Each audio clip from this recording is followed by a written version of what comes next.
the agenda, right? So here's the agenda, Andy and Shane, and for everyone else also. So we're going to configure. Hey guys, at what point do we want to start recording? Yeah, so I'll just brief out the agenda, and maybe then we can start the recording. I've anyway started the recording. If you're okay with the agenda, yeah. So we are good. I've started. Okay, fine, yeah. Okay, sure. So this is the agenda. We are going to configure following apps, which is OVA, SharePoint, an ICA application, RDP desktop, a share file, and a web app with and without the Unified Gateway wizard. So first we are going through the wizard configuration, and then we will see the demo whether all of those things are working, the SSO works fine. Then we'll do a clear config and we'll configure everything outside of wizard, and again do a demo. And just to be clear, this is all with NetScaler 11.1, correct? So yeah, this is with NetScaler 11.1, 49.16, which is the latest Copis release. And you guys have done some things within this release to make NetScaler Unified Gateway better and more stable and easier to roll out, correct? Yes. So yeah, we keep doing those things. I mean, we keep fixing the bugs and yeah. So Mugdha, anything specific that you want to point out here that we have done? And I think few of the things, right? I think RF Web is definitely a big addition to Unified Gateway, Nikunj, right? Because right. Because of the iframe issues, even when somebody used to go through the Unified Gateway wizard, at times the ICA apps were not showing up. So with RF Web, I think all of those glitches have been removed, and it's a pretty improved look and feel experience of the Unified Gateway. So Andy, Shane, I think we'll go, and from the wizard perspective, I think there's nothing much that has changed. But I think let's go over it once, and in case if you have any questions, you think, okay, this was something that we never saw earlier, I think we can go over those as and when we go over the wizard. But there is no revolutionary change per se that we have done on the wizard side. It's more on the back end side things that we have changed. Right. Okay, sounds good. So that's the agenda, and yeah. So there are two parts to it. If you see, we have a configuration step with wizard and without wizard. At the end of both of these steps, this is what our setup should look like. So we'll have a content switching vServer, which would point to a NetScaler gateway or a VPN vServer and an LB vServer. VPN vServer would be helping in accessing these apps, which are OVA, SharePoint, your RDP desktop, shapefile, and ICA. And we'll be accessing few web apps using an LB vServer. Hey, just to be clear here, this is a NetScaler Unified Gateway setup. Well, yeah, and to be clear, so if somebody's new to the Unified Gateway, the big difference here between Unified Gateway and just regular NetScaler Gateway is Unified Gateway brings in all these different technologies into one pane of glass versus the traditional Citrix NetScaler Gateway, which is just really for access to ICA, Windows apps and desktops being hosted and presented from XenApps and desktop. Right. Right. So here, if you see, actually there is some more to it. So earlier, the Unified Gateway brings us what it brings us now. The content switching vServer, it also points to a VPN vServer, and you can actually content switch the traffic to a VPN vServer instead of just LB, which was the case earlier. Plus, we have a login once policy between these two. So once you're logged into a NetScaler Gateway VPN vServer, you don't have to log in again to an LB or a AAA-TM vServer if it is in the same domain here, and vice versa here. So Mugdha, you're saying something. Yeah. So Andy, Shane, just to add few more details to the answer that you mentioned, right? The difference between the Unified Gateway and the regular gateway, right? So I think, as you said, that the regular gateway was just doing ICA. Basically, all you're saying is that it can only do ICA apps and desktop. I think that's not correct. Even the regular gateway was able to do more than ICA. We were able to do the CVPN apps, which was the OVA and SharePoint. We could still do RDP. So all of those capabilities were there. But what Unified Gateway did it, that rather than using multiple VPN-V servers, or rather than using to publish the apps, right? We brought in all together behind the same endpoint, which, as you see here, is a CSV server. And then I'm not sure if you remember, initially with the VPNV server or the traditional gateway, the only two apps that we were able to support in a clientless mode, where you don't really need to install a VPN client, was OVA and SharePoint. Anything beyond that, you always would need a VPN client. But now with Unified Gateway coming into picture, that's not the case. Because even though we don't really need to do CVPN for those apps, you can actually publish those apps using an LBV server, right? And that again helps you in accessing those apps without really installing a VPN client. So that is the biggest value add of Unified Gateway. Andy, Shane, did you get that? Sure did. Yeah, no, that's great stuff. Thank you for clarifying that. Yeah, thank you. One question on that, this part here with the load balancer that represents the load balanced web apps, is that primarily internal apps or internal and external apps? So ideally, it would mostly be internal apps. When I'm saying internal apps, it's mostly the apps which is sitting inside your data center. So most likely, it would be those apps. That's the topology we have mostly seen at most of the customers. But can it also do things like Salesforce.com and other external apps as well? Absolutely, it can.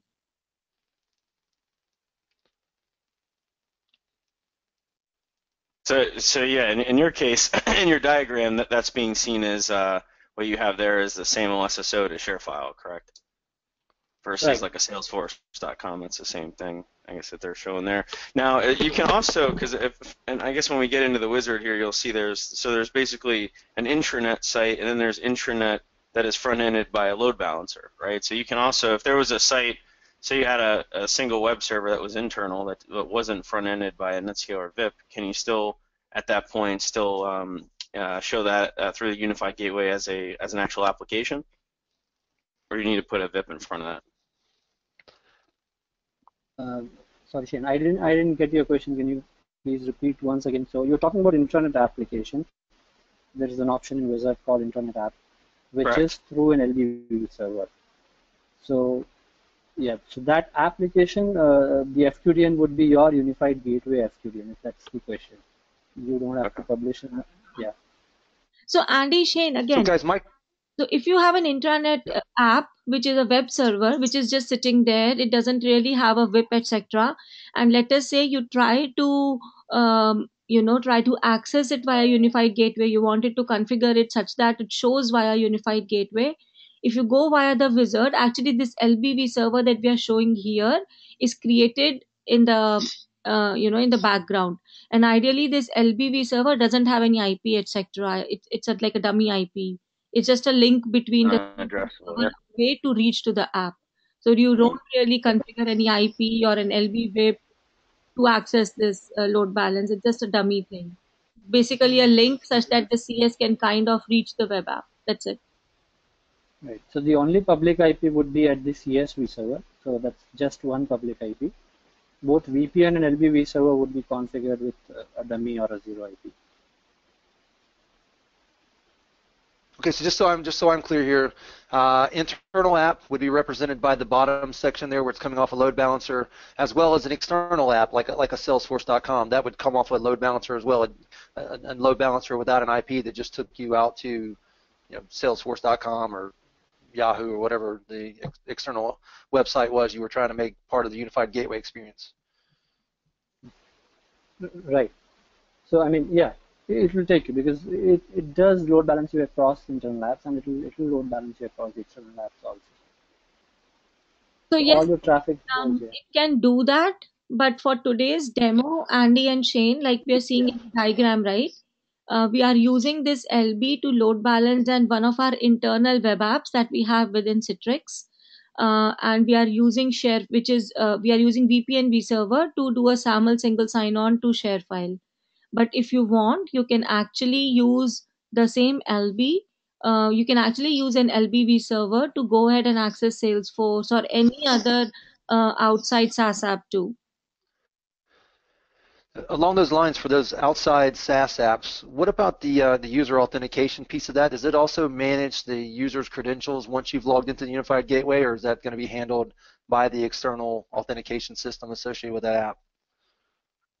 So once you log in into the Unified Gateway, basically for SaaS app, the way we the single sign-on that we support is actually SAML 2.0. So ideally, you need to establish a trust between the NetScaler gateway and your SaaS app.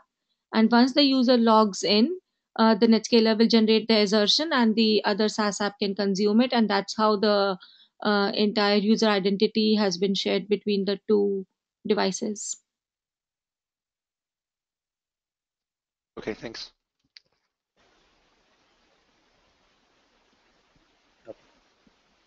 So, shall we start with the configuration? Yeah, I'm good. Okay.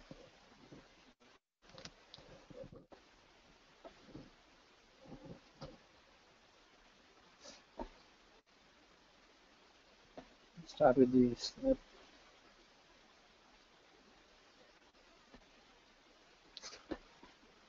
So Nikunj, let's just take a little bit slowly here, right?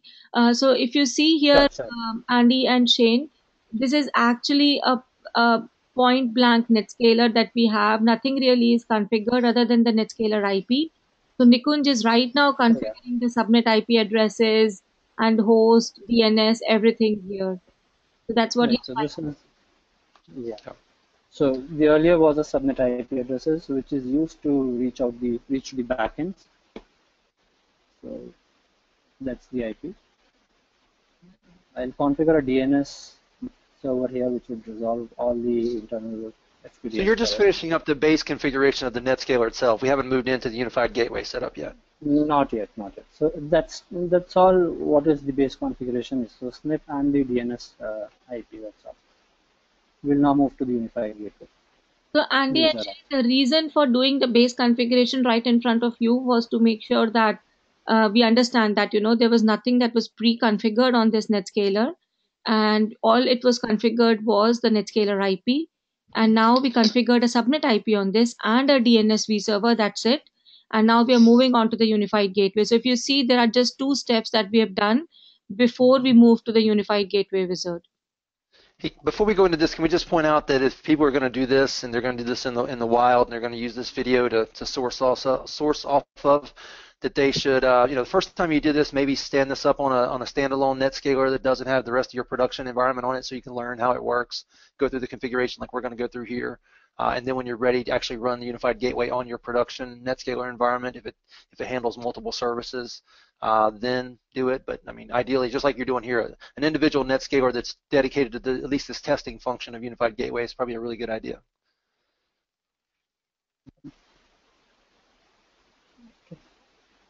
I'm not sure. So, Andy, I'm not sure if I got that. So, what you're saying is that what should we go over? Sorry. Well, no, what I'm pointing out is when you do this for fun, when you do this for practice, when you're learning how Unified Gateway works, don't make the mistake I did, which is try to do it on your production NetScaler with all your other services running on it, because you need to learn how it works before you start, before you break something else. I'm just pointing out here that, if you're watching this video and you're going to go roll out Unified Gateway for the first time to learn how it works, don't do it on your production NetScaler. Stand up a standalone NetScaler to do this on, just for fun, just a 90-day eval or something. Okay.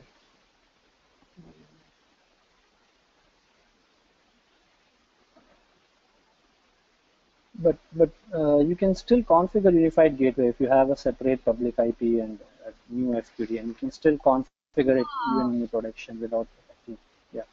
So Andy, yeah, no, that's not like you can still. You can clearly do this on. Go ahead. No, I was just saying that you can still configure unified gateway on your production NetScalers, right? Because it could be a different endpoint, it could be a different IP, a different FQDN, and it should not mess up with the production traffic at all. Yeah, but if you're going to take this, so this is just best practice stuff. So I'm just saying that if you're going to roll out Unified Gateway like we're going to do in this demo so that we can learn how it works, do it in a sandboxed environment. Don't do it on your production environment, because when I did it myself in my production environment, I blew up everything trying to figure out how it worked. I'm just saying, at the very least, if you're going to do it on your production NetScaler, if it's virtual, make a snapshot of it. If it's physical, make a backup of it. We're doing this kind of in isolation because it's a good idea when you're going to learn how it works to do it in isolation. That's all I'm saying. Sure, makes sense. Okay, sure. Okay, so we'll start with the wizard configuration now. This is the Unified Gateway wizard icon. I'll click on Get Started. And here it shows a brief topology, what it will set up at the end of the wizard configuration. The same, something similar which I've showed in the PowerPoint presentation here. So it will create a CSV server, a gateway virtual server, a LB virtual server, and all of these apps could be accessed using one of these virtual servers, either a gateway virtual server or an LB virtual server. Gateway virtual server will take care of all the authentication, be it at LB or if you're accessing a direct gateway app. So gateway would be a single point of authentication here. There would be just one public IP using which the end users would be accessing this unified gateway setup, one public IP or one FQDN, which greatly reduces the firewall configuration or admin configurations. For administrators who manage firewall, it greatly reduces all of those configurations where you have to open multiple ports for multiple IPs. Like if you remember in AAATM setup, where you have an LBV server and an authentication V server. So, and Inshin, are you aware of a AAATM setup where you have an LB and an authentication V server? So, where once you access an LBV server and it is configured for authentication, you are actually redirected to a AAATM or an authentication V server. So in that case, both your IPs should be publicly reachable, and you end up consuming two IPs. But that's not the case here, so everything comes back to CSV server. So just one IP, one port. Hey guys, you guys have said CSV server a bunch of times now, and I don't know if you've actually said what that is. That's a content switching virtual server that sits in front of all this. Exactly, sir. So my bad, yeah, this is a content switching virtual server, which depending on the URLs or the content, it switches the traffic either to a gateway virtual server or a load balancing virtual server. Right. So we'll have a couple of content switching policies here. One of them would switch the traffic to a gateway virtual server, and the other content switching policy will switch the traffic to an LB virtual server. So just press continue here. You can just 30 seconds on this. So just to add a little bit more detail. So like Nikunj was saying, right? I mean, today if you try to publish an app using NetScaler, you actually would be using multiple public IPs, right? Because you would want your remote users to come and use those apps. For each app, you will use an LBV server. And for each of that LBV server, you'll have to give a different public IP such that the users can access it. And that's how the CSV server comes in and helps here, because you can kind of aggregate all of these LBV servers behind a CSV server, and that gives you a single IP advantage. Second thing is that gateway V server sitting in there, you can actually aggregate all your authentication policies, all your traffic policies, any other VPN capabilities that you would want to apply to those applications. You can actually configure all of that behind this single gateway V server and put it behind a CSV server. So it kind of works as a single point of authentication for all your applications. Okay, adding a few more details here, how basically we decide that, okay, even though you're accessing an LBV server, let's say you're trying to access a web app which you have published using a load balancing V server, but for that web app, you still have to do authentication, right? So we actually have a built-in configuration to decide that, we understand the VPN protocol. We understand our authentication protocol. When I'm saying we, I mean the NetScaler understands, right, that the request is right now coming for authentication versus right now it is trying to access a web app. So we internally make sure that whenever an authentication request or any such VPN capability or a protocol request comes in, we automatically switch that to a gateway vServer and let gateway vServer handle it. Once authentication is completed, is when we will redirect this to the LBV server. So we have that CS policy, and if you want, we can actually go over that rule in detail. But that's what the CS policy or the internal built-in CS policy that we have created helps in making sure that all the appropriate traffic goes to the gateway vServer here. Right. Yeah, sounds good. Thanks. So to add to Mugdha's thing, so we can support multiple load balancing virtual servers behind a content switching vServer, but the gateway virtual server would be only one where we do all the authentication as of 11.1 release. Is there a supported limit to the number of load balancing virtual servers you can support behind the content switch in a unified gateway? No. I don't see, no, there's no limit. We don't really have any limit. For instance, I think it would mostly be limited by your platform. It would mostly be limited by, how many entities we support on that platform. So ideally, no, we don't have any such set limit. We have customers like Apple and other customers who are using kind of thousands of LB behind the same CS. So absolutely no limit. Hey guys, you mentioned platforms just now. We should probably have pointed this out a little earlier, but the NetScaler, there's the physical and virtual and SDX world of the model number. But what edition of NetScaler do we have to have in order to do Unified Gateway? We have standard, enterprise, and platinum. We need at least enterprise, right, to do Unified Gateway?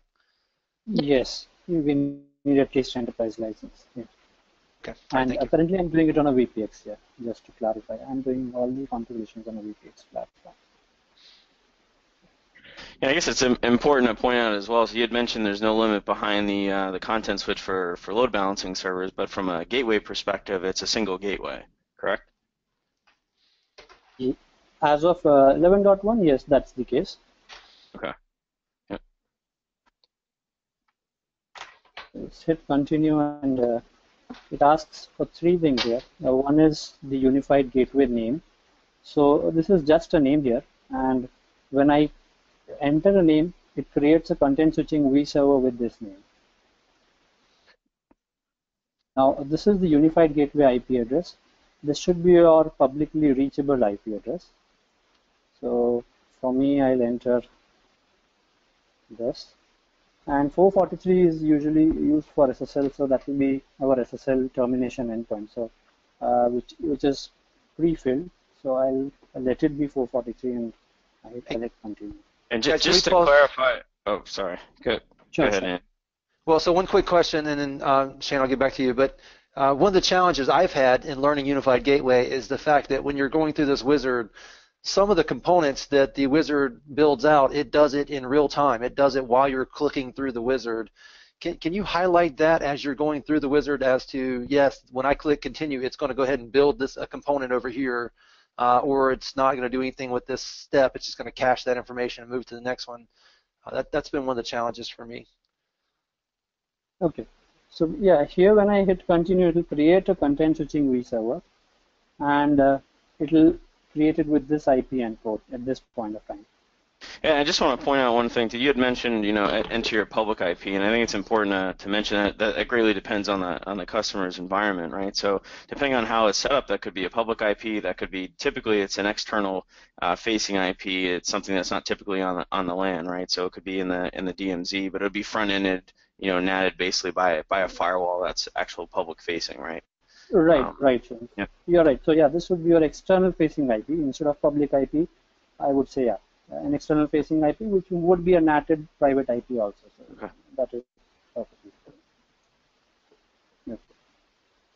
So when I hit continue here, Andy, it will create a content switching vServer with this IP and port 443. And if you see here on the right side, there are it's a flow diagram which will walk us through the configuration. So the first step is virtual server configuration, then we configure the SSL certificates, authentication, the theme, the portal theme, and which at the end of it will configure all the applications that we want to configure.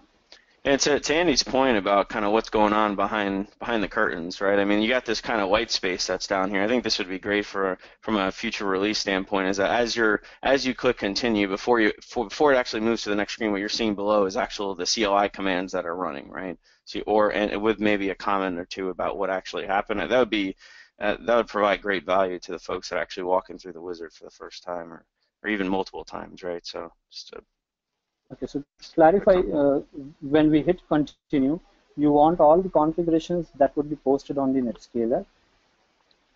Or, yeah, I mean, for me personally, I don't know about you, Andy, I think that would be helpful to the folks that are out there configuring this for the first time, so you actually know what was actually configured.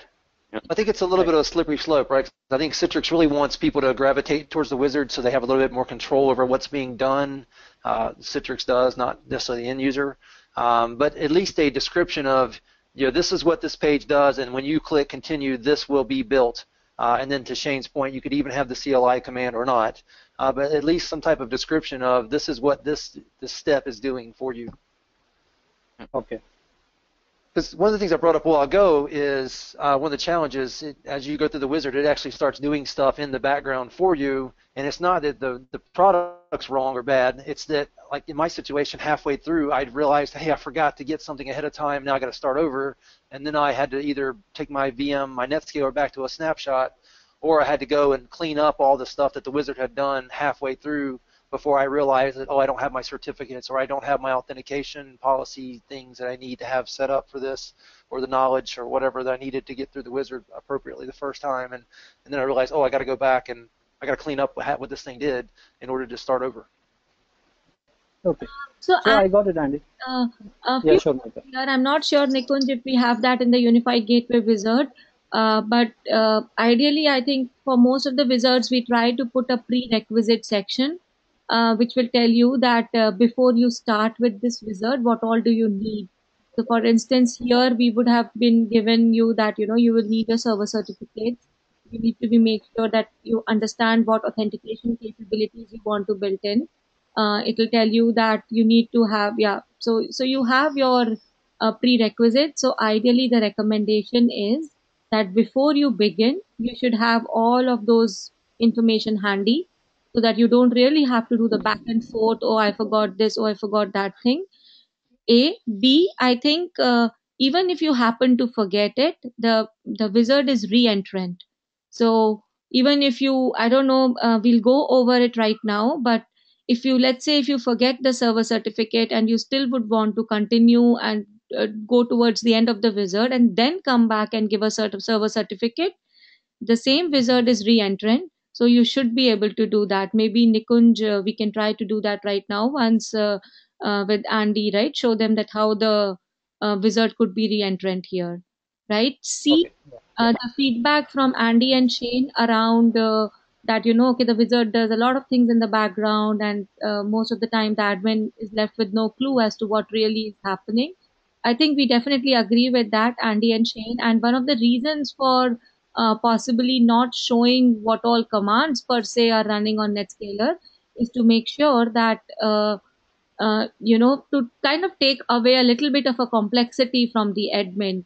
You just need to understand the topology, give your IP addresses, and we will be able to build a working system in the background. Having said that, I think we have got this feedback from multiple customers that, for a concept like Unified Gateway, which in itself is, something that an admin would want to know, that how your topology you are building, how you're routing the traffic, it would be good to show more visibility as to what is happening in the background. So that point is well taken. And I think the team is trying to figure out a way to show the information in a relevant context and show enough information which will add value to the admin and don't really overwhelm the admin. So we are working on that, and I think as in when we have something ready, we'll definitely come back and share that with you. Yeah, that's good. Yeah, thank you. So this is the prerequisite section that Mugdha is talking about. We need some four things are required: a public IP address or an endpoint or whatever, or your NATed access IP address, a server certificate, if whatever type of authentication that you're configuring, an LDAP, radius, or a client certificate. Those are the three types of authentication which are supported by Wizard currently. And the application details that you will be configuring, whatever applications, your SaaS apps, your web apps, or XenApp and desktop servers. So, yeah. So I'll just continue here, and since I did not save it, so it did not show up. So here I configured the IP address using which I will be accessing the unified gateway, and I hit continue. Now it creates a CSV server, and this is the step which Mugdha was telling that you can do it later. You don't have to bind the certificate now if you don't have the certificate information. So for now I'll skip it. And here I'll configure my LDAP authentication. So if you see, we have three types of authentication mentioned here: Active Directory, LDAP, radius, and client certificate. You also have the provision to configure a secondary auth policy. So currently that is radius here. So here it gives enough information about all the fields, and I think this is just the extension of the regular authentication, LDAP authentication configuration. So I'll just go ahead and configure my LDAP server details.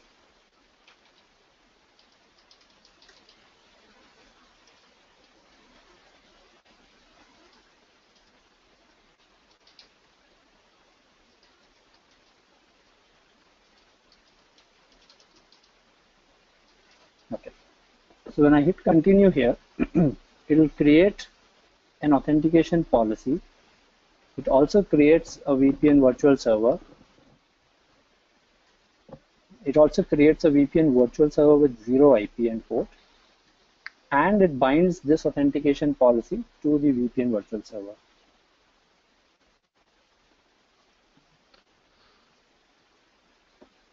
So since all the authentication is done on the VPN virtual server, so logically at this point, your VPN vServer should be configured. So that's why now even the portal theme, when you say, it will get applied on your VPN virtual server. So we have these portal theme configurations: default, green, dual, X1, and RFID UI. For this demo, I'll go with X1. You can in fact edit the port, create a custom theme here also, but we'll not take that part here. So by custom theme, you can do the theme customization, your login page customization, your portal customization. So those things can be done right from here. By when you press an add button, you can create a custom theme using any of these as the base theme. And when you press OK, it takes you to the portal customization page. So I'll go back here. I'll press continue, and it will bind the portal theme to the VPN vServer. Now this is the application configuration section. Now first we will configure. I was just going to say real quick, do you mind, just for the folks that might be listening to this down the road, so in the portal theme, early on in the conversation it was mentioned, one of the updates to Unified Gateway from a usability standpoint was the RF Web UI. You mind just taking a second and showing, or explain, not showing, but because you'd step out of here, but explaining what that is and the value it provides? RF Web UI chain, it's there's lots to RF Web UI. So you mind if we take it as a in the next or as a separate item here? We'll go ahead with the configuration for now, and maybe at the end of it I can show you a quick demo of how RF Web UI looks like.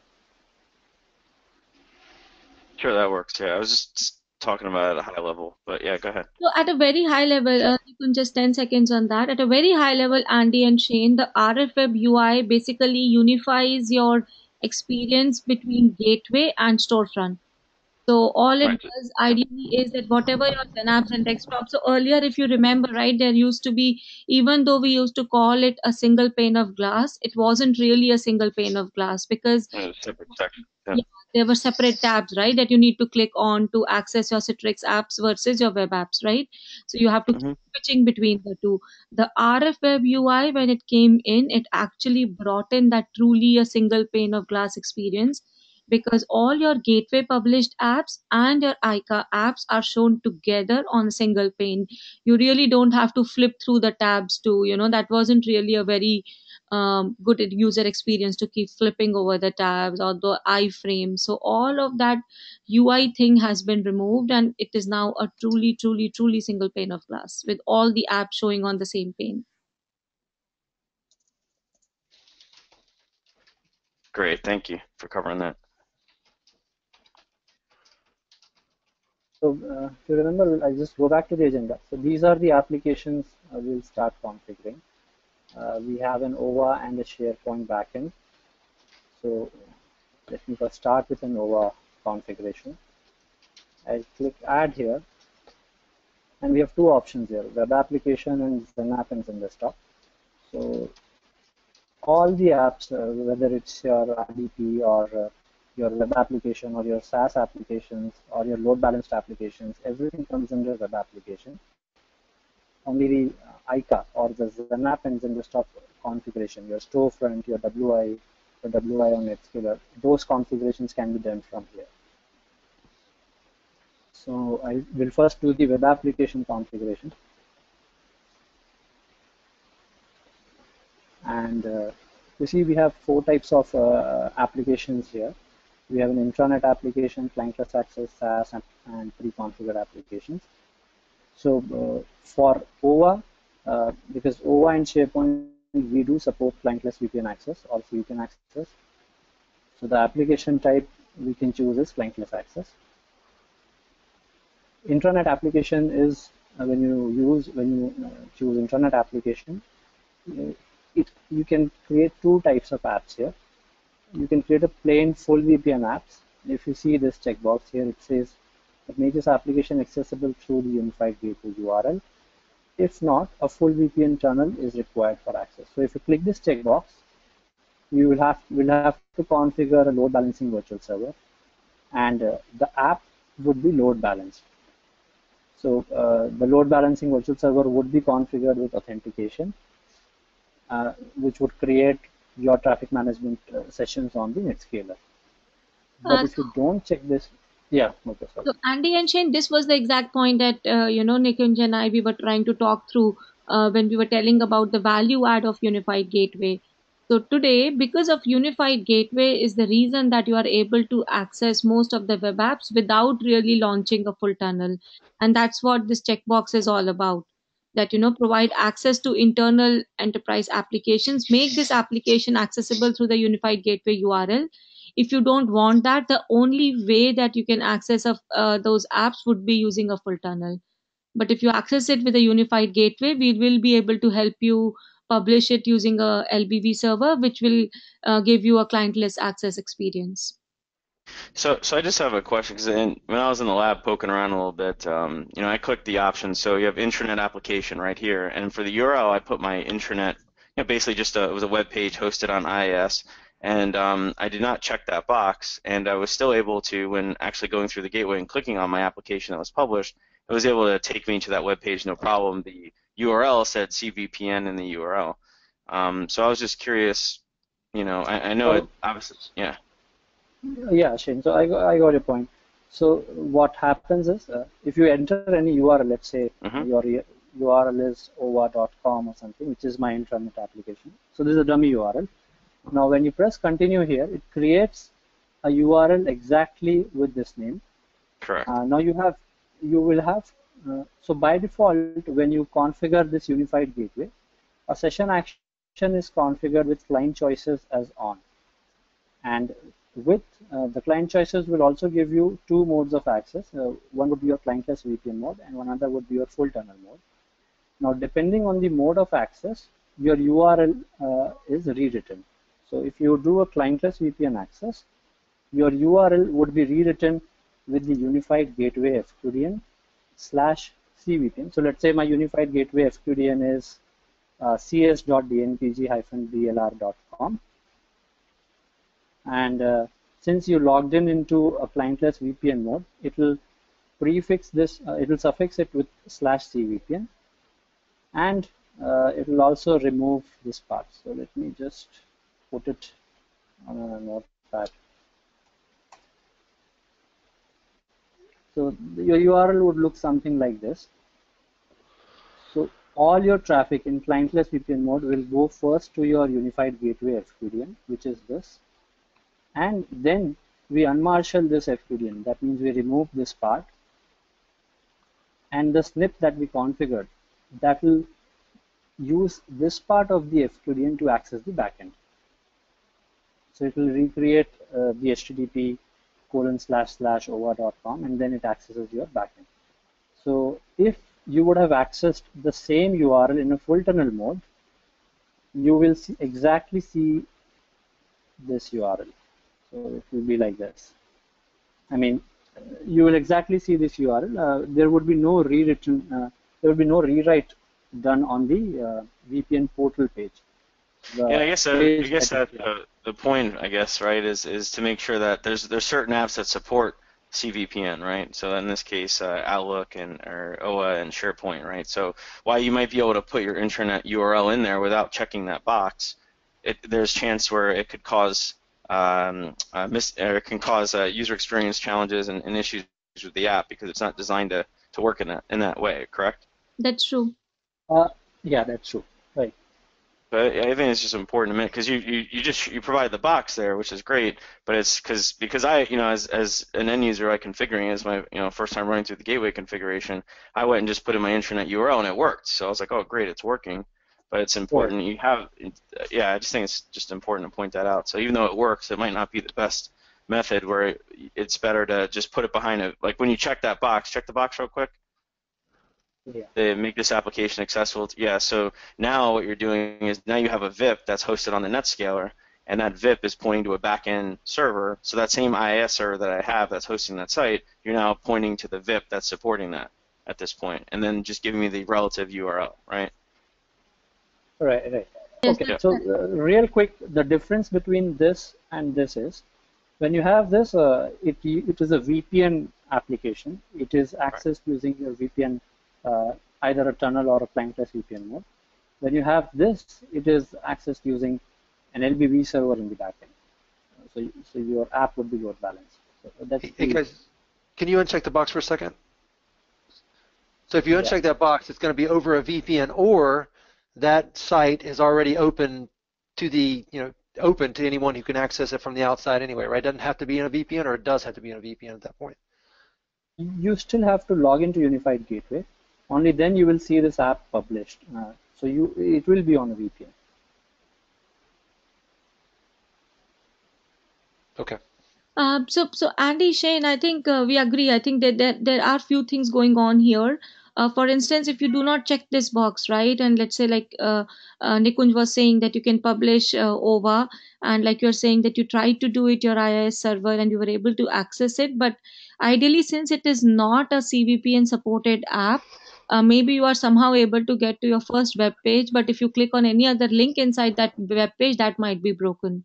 So the user experience could be broken depending on what app you're trying to publish. Like we say, other than OVA and SharePoint, nothing else is supported in the clientless access mode until and unless you use Unified Gateway way of publishing it. Yeah, thank you for clarifying that. I think that will help folks that might be listening in. Guys, can we stop for a second and just the application types? Can you click on the drop down? So we've got intranet applications. We've got clientless access. Are we going to go through each of these and give examples and use each of these? Yes, so for this demo, we have applications in all these three sections. Okay, so great. Thank you. Yeah. So in these three at least. Okay. All right, we'll come back to that. Thank you. Okay. So I'll start with OVA. We'll name this app as OVA, and this is how it will get displayed on the portal page also. And I'll choose clientless access because we do support clientless VPN mode or CVPN access for OVA. So my OVA URL is this,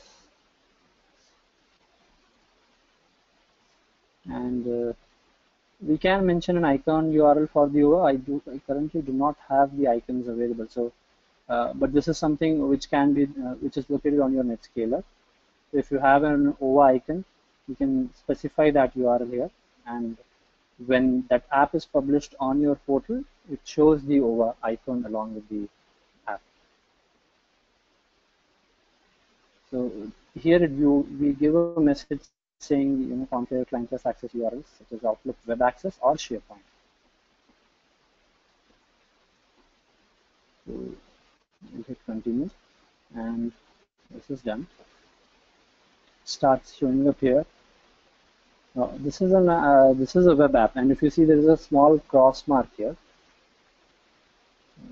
Really, Shane has a question. Really should remove. No, it's just a comment. You don't have to. You guys can just read that on. I didn't want to interrupt, but Okay. yeah, you guys can just read it, and we can talk about it later. But go ahead, continue. Okay, sure.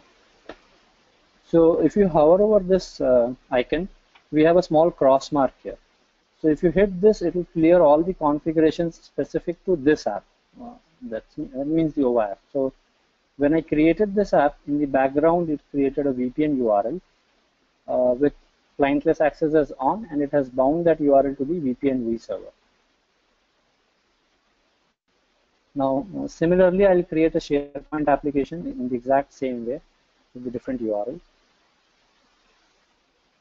I'll choose clientless access.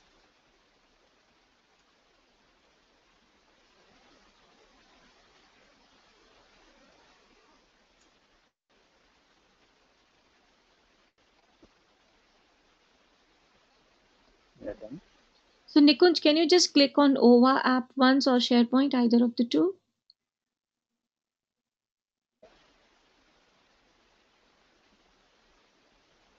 So Andy and Shane, see here, if at all you would want to now go ahead and change your URL or go ahead and change the icon, that's where I was saying that you would be able to do that. So it's not, oh, you know what, I wrote Exchange 2007, I wanted 2008, and now I'm not able to change it. So we do provide the edits to any of these apps, and I think we'll also go over that even though you exit the wizard once, you will be able to get back to the wizard and edit anything, any of these settings that you want. That's good. Thank you. Okay. So we're done with these two. Now we'll add a share file or a SAML application or a SaaS application. So again, we'll go to a web app, say continue. I'll add share file as the SaaS app. I'll name it also share file, and we'll choose SaaS here. Now here we have again we have a checkbox and a field for URL. Now the URL would be my SaaS app URL.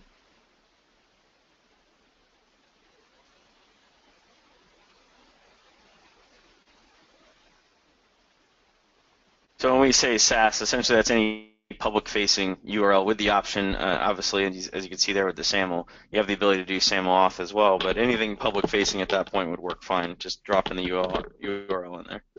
Right.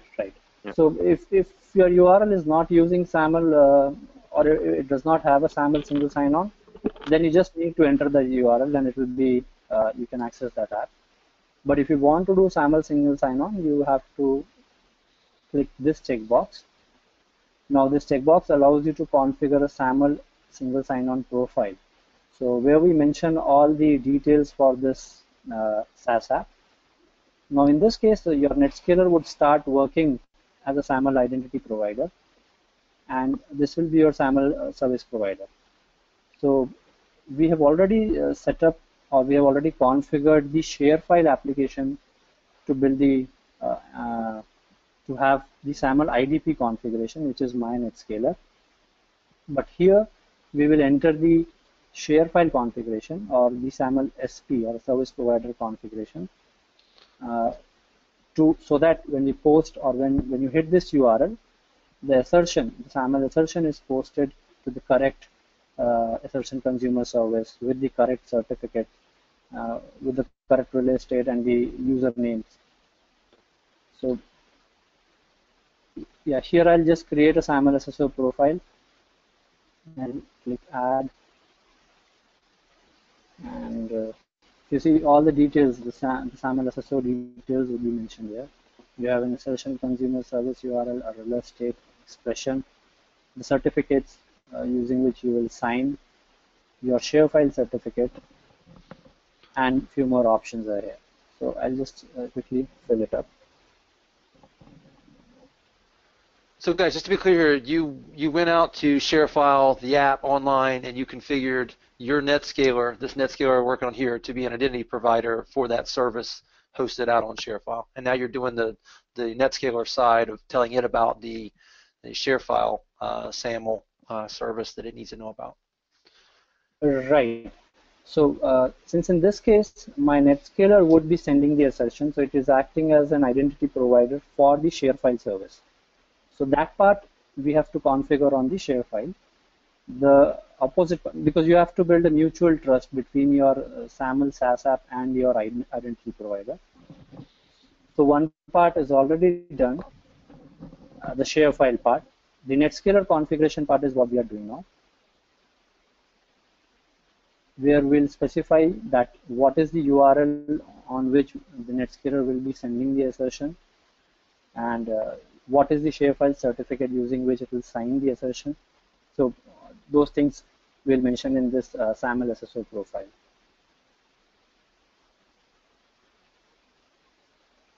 And is that clear? Yeah, that's fine.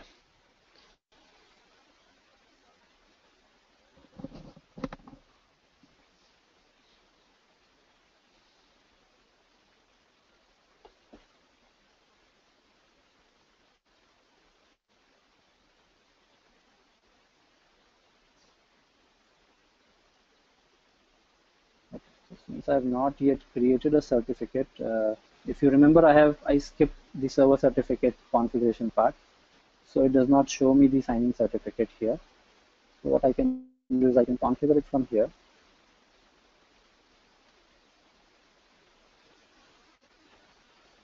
And this is a different. This is not your gateway certificate. This is a different certificate. The same certificate, I'm using it on my unified gateway setup also. Okay. Yeah.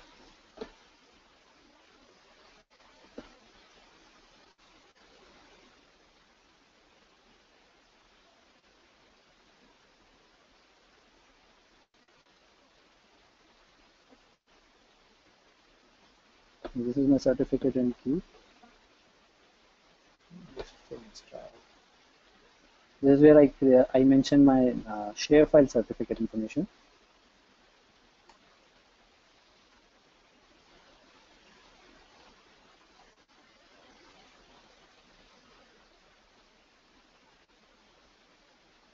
So here, this is my ShareFile certificate, which I've copied earlier. And I just mentioned that. Now, issuer name is my unified gateway FQDN, so which in this case is cs.dnpg-dlr.com, and audience is my ShareFile application, so ShareFile URL. ShareFile.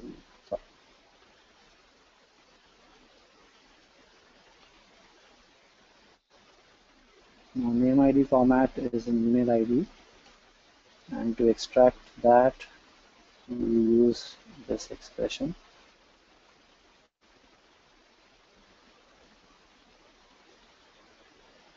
So this is my SAML SSO profile. I'm done with it, and I'll just say create. So it creates the SAML SSO profile, and when I hit continue, it will create this app, and similar to other apps, it will bind that app to the VPN virtual server. Okay. The next step, the next application we will configure is a web app using an LBV server. Now, which is an intranet type of application. So I'll again say. So just to be clear, the first three you did there were all three clientless apps? So OVA and SharePoint were the clientless apps. I gotcha. OVA and SharePoint. ShareFile is a SaaS app. Gotcha. Yep. Okay. Thanks. Now we'll configure an internet app. I'll name it as web app. And I'll click this checkbox so that it allows me to configure a load balancing virtual server and authentication on that load balancing virtual server. So this is an internal app hosted on an IIS server. And I'm just mentioning the relative part of it. Now the site relative string is, it gets auto-populated, so I didn't enter this string here. And this string is used to content switch the traffic to this application. So with this string, we will create a content switching policy. Now any traffic, if the URL contains /NTLM, it will content switch that traffic to the load balancing vServer that we configure now. So I'll add the load balancing virtual server. I'll name it just LB. Let the protocol be HTTP. Now Unified Gateway FQDN it mentions. So all this while I have been using this as my Unified Gateway FQDN, cs.dmpg-dlr.com. Now the purpose of this is this FQDN would also be prefixed before the app name, so that all the request comes back to your content switching vServer or to the same FQDN. So let's say once you're logged into a VPN virtual server and you click on that web app, the web app traffic will ideally go to the load balancing virtual server. But since it comes back to the same FQDN, you don't have to authenticate again on the load balancing virtual server, which is configured with authentication. Now, application server IP address, this is my backend IP. So when I say this IP, it will create a service, a backend service with this IP, 10.102.39.132. So a service would be created with this. An LB would be created with this name, an LB name LB, protocol as HTTP, and port as 80. If you see, it does not ask me for the LB IP address, because the LB IP address would be 0 in this case. Okay, great, thanks.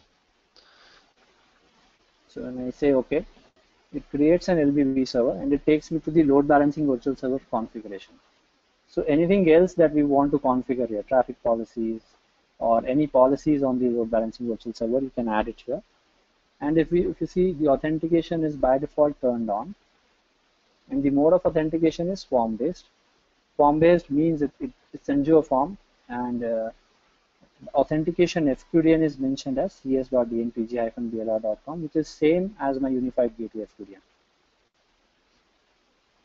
So what do you mean by form-based authentication?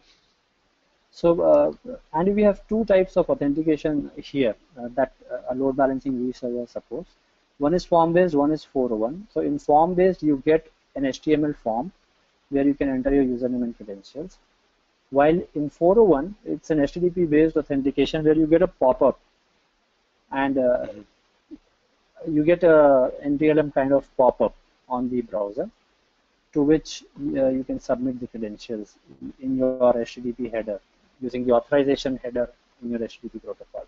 While in case of form-based, you need to know the content of the form, the fields or the username and password, the exact HTML name ID or the HTML tags which are used to create that form. Okay. Yeah. So we have, Ankita, if you can clarify where you use 401. In your scenario here, just going through the wizard, right? So this is assuming that you didn't have a VIP already configured on the NetScaler. You go through the wizard, it automatically added the auth profile for the form-based authentication, but you haven't specified what you just mentioned was kind of the HTML tags for the actual form IDs, right? For each form. Yeah, you're right, Shane. So what I was telling was a general how a form-based authentication, what a form-based authentication is. Correct. Okay. In this case, this is an LBV server, and we have few login pages for VPN and an LBV server. So since this is internal to NetScaler, so NetScaler knows how to do SSO to an LB vServer form. So we don't configure that here. Ankita, if you're there, just correct me if I'm wrong. Actually, Nikunj, hello. Yeah. Yeah, it is front-ending authentication. So some of the clients are there that don't support Java. So for that, we use 401 authentication. But for the clients that support Java, we go with the form-based authentication. So 401, with 401, you will see a pop-up kind of thing, like you see for, we see for NTLM case. But with form-based, you will see form kind of thing as you see for when you access your VPN vServer, right? Right. So it is only the front-ending authentication, nothing got to do with the backend. Correct. Yeah. Sure. Yeah. Thanks, Ankita. Yeah. Yeah. So we are done with the LB configuration. I'll click done here, and if you see, it populates the LB name here. If you again want to go and edit the LB, let's say you did something wrong and you want to edit those things, you can click on the edit button and come here. You can change the service here. The service IP can be changed here. You can add a service here. If you see, I have just one service here. You can add multiple service. If you have multiple IIS servers on which you will be load balancing this app, you can add those services here, add those bindings here. Right.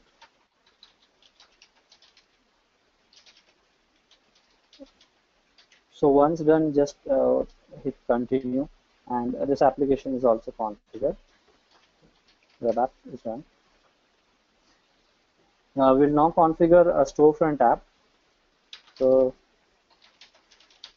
I'll say class, and now I'll select the XenApp and XenDesktop radio button.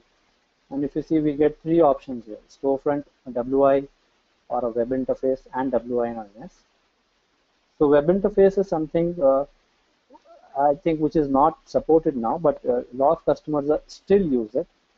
Correct, Mugdha? So that configuration is also supported. Yeah. And WINS is where you host a web interface on the NetScaler itself. So in this demo, we'll go through the storefront configuration, which is the most used configuration.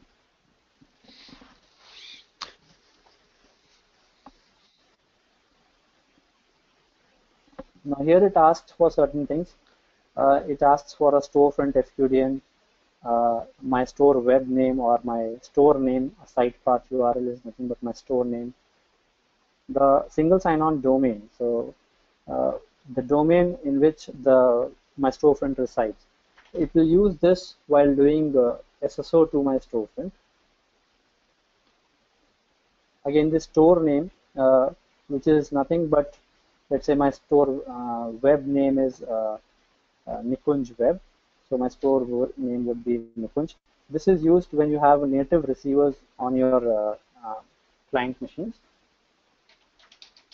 and you want to access your XenApp or XenDesktop environment. This is your star ticket authority. So all these configurations are exactly same as the earlier XenApp and XenDesktop configuration. So I'll just quickly fill it up. Hey, you guys just brought up a topic that I wanted to cover. So this unified gateway works for, yes, a web page, right? If someone wants to come in to access this content, both the XenApp, XenDesktop, as well as these other applications through a web page, but it also works through the receiver as well, right? You can come in that way. Right, right. So for accessing your ICA applications or your XenApp applications, you can come through receiver also. So, but because only those applications you can access through receiver, not the applications that we added earlier, which is OVA, SharePoint, ShareFile. Okay, so the applications outside of XenApp, XenDesktop, you cannot come through a unified gateway and access through the receiver. You have to come through a web page. So yeah, you're right. So all the earlier applications, OVA, SharePoint, ShareFile, those are all these applications you will only see on the Unified Gateway portal page, which is on a web browser. Mm-hmm. But your ICA applications, you can see, you can launch a native receiver, and you can see those apps as published. So whatever apps are published on your XenApp backend, all those apps would be enumerated in your by your native receiver. Do you guys know if that's something you guys are working on, where the receiver will be able to have access to all these unified apps as well? That's not in the short-term plan, Andy. Like Nikunj was mentioning, if you happen to only come via receiver, the access that you would be getting would be only the ICA apps. But if you come via VPN is when you will get ICA apps plus the other web apps that you would have published. But we don't have plans Okay, thank you. integrating. So basically, what you're asking is that kind of remove the need of VPN client altogether, right? Just use receiver for everything. I think it more kind of overlaps with, say, a Zen Mobile Enterprise approach, where you'd have this one receiver that gets to everything. The only thing we haven't talked about here is, mobile apps, which that's a whole other conversation. But I think maybe that's more of a Zen Mobile Enterprise strategy. Yeah. But that's something good. I'm taking that note, and maybe we'll discuss it within the team once. Okay. So since this configuration is similar to your regular XenApp and XenDesktop configuration, I'll quickly fill it up.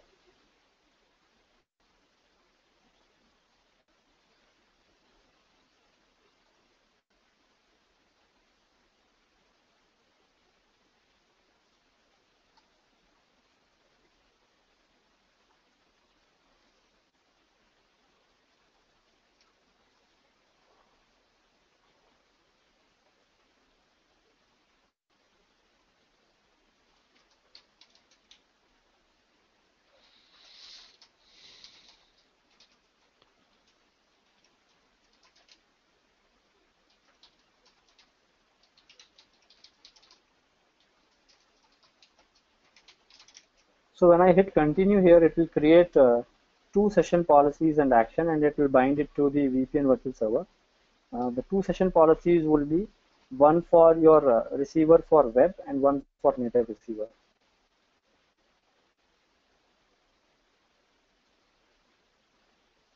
So I'll not configure as Zenfam, I'll just say continue here.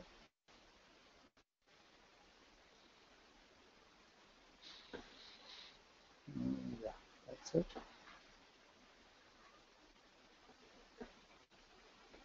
So if you see, I have the storefront also configured here. Now, the only thing that is remaining is an RDP app. Now, RDP natively, we do not support it through Unified Gateway, but we can still configure most of the RDP configuration from Unified Gateway. We would have to configure RDP client profile outside of the wizard. My bad. We don't support RDP configuration through Unified Gateway wizard. We can configure the RDP URL through the wizard, but RDP client profile, we have to configure it outside of wizard.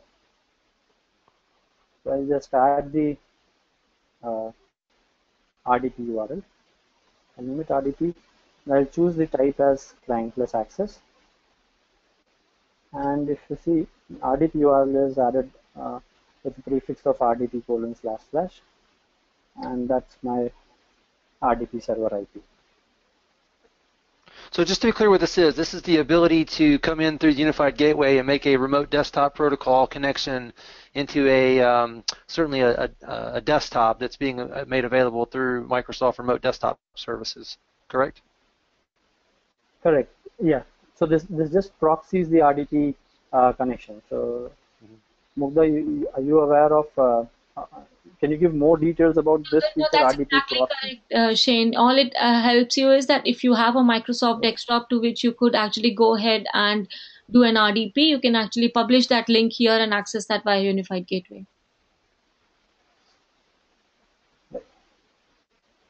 So now we have configured all the applications. We have OVA, SharePoint. We have configured the XenApp.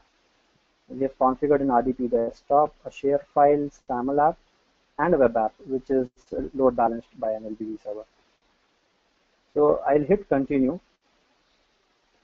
and it asks me for a final confirmation, and I'll say done. And if you remember, we have not yet configured the server certificate. for the content switching vServer. So if you see, the status here shows as red. Yeah.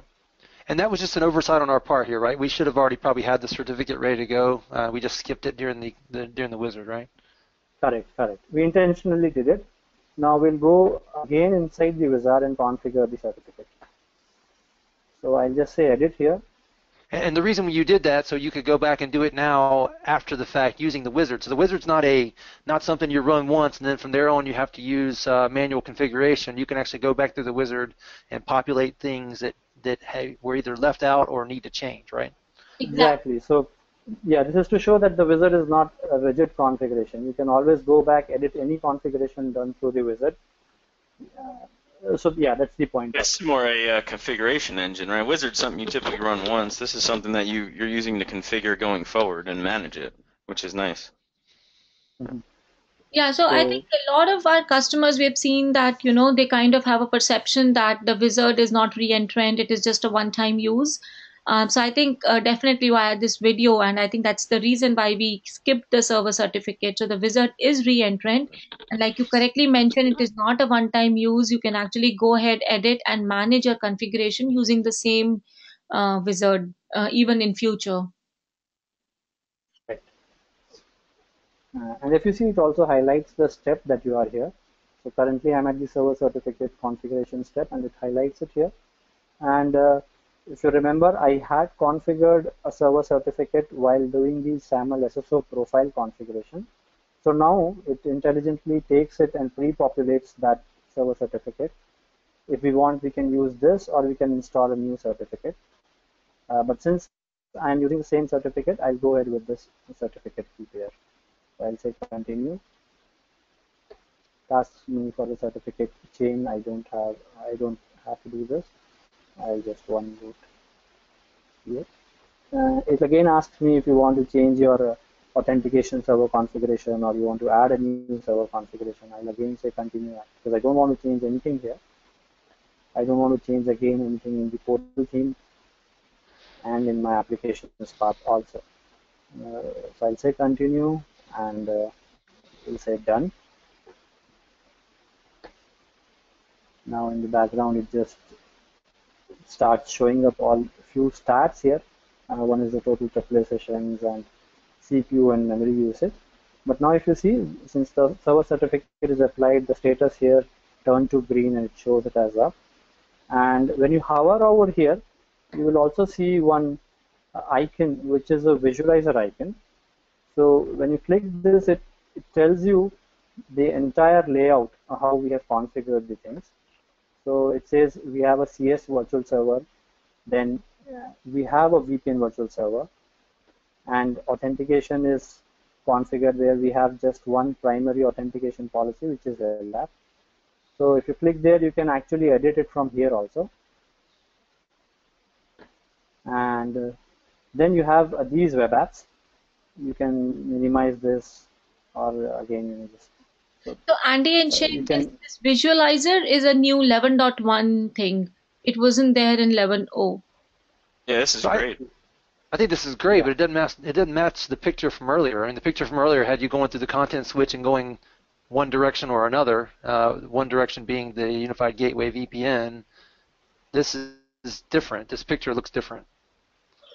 Yeah. So this LB part, it actually highlights it here. It looks slightly different because here it says everything is going via VPN. But if you see here, it highlights that this web app is a load balanced app, and it gives the load balancing server details here. So all these apps can be edited from here. You can click on any of these apps and edit. You can do the same edit that you can do from the wizard flow. Yeah. You can add a new app from here by clicking the plus icon here. And this green color, the color is also indicative of the current status. So if the load balancing virtual server is down, it changes the color to red. If your SSL certificate has expired, or if it is not bound, it will show your VPN or content switching vServer status as red.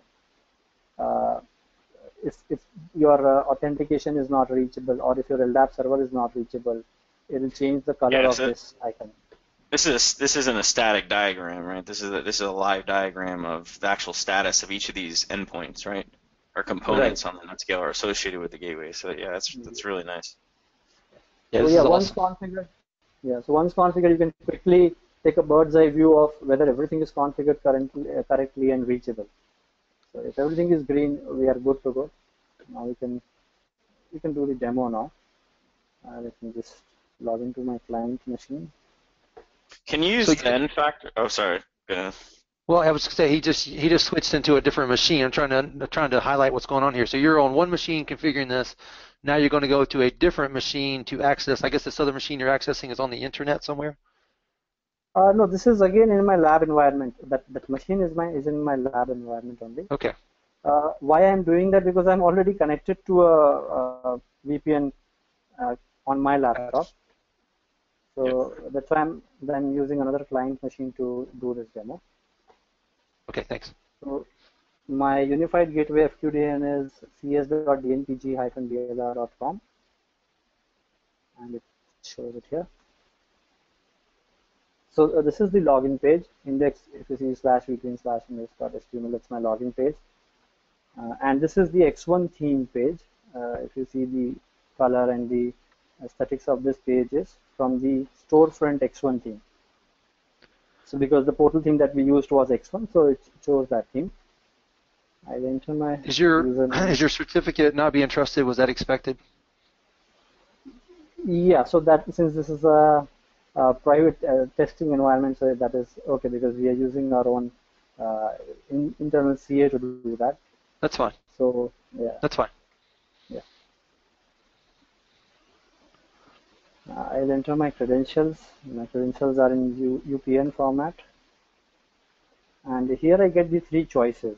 If you remember, I told you that by default, we have actually one session policy. Let me just show you the configuration policy.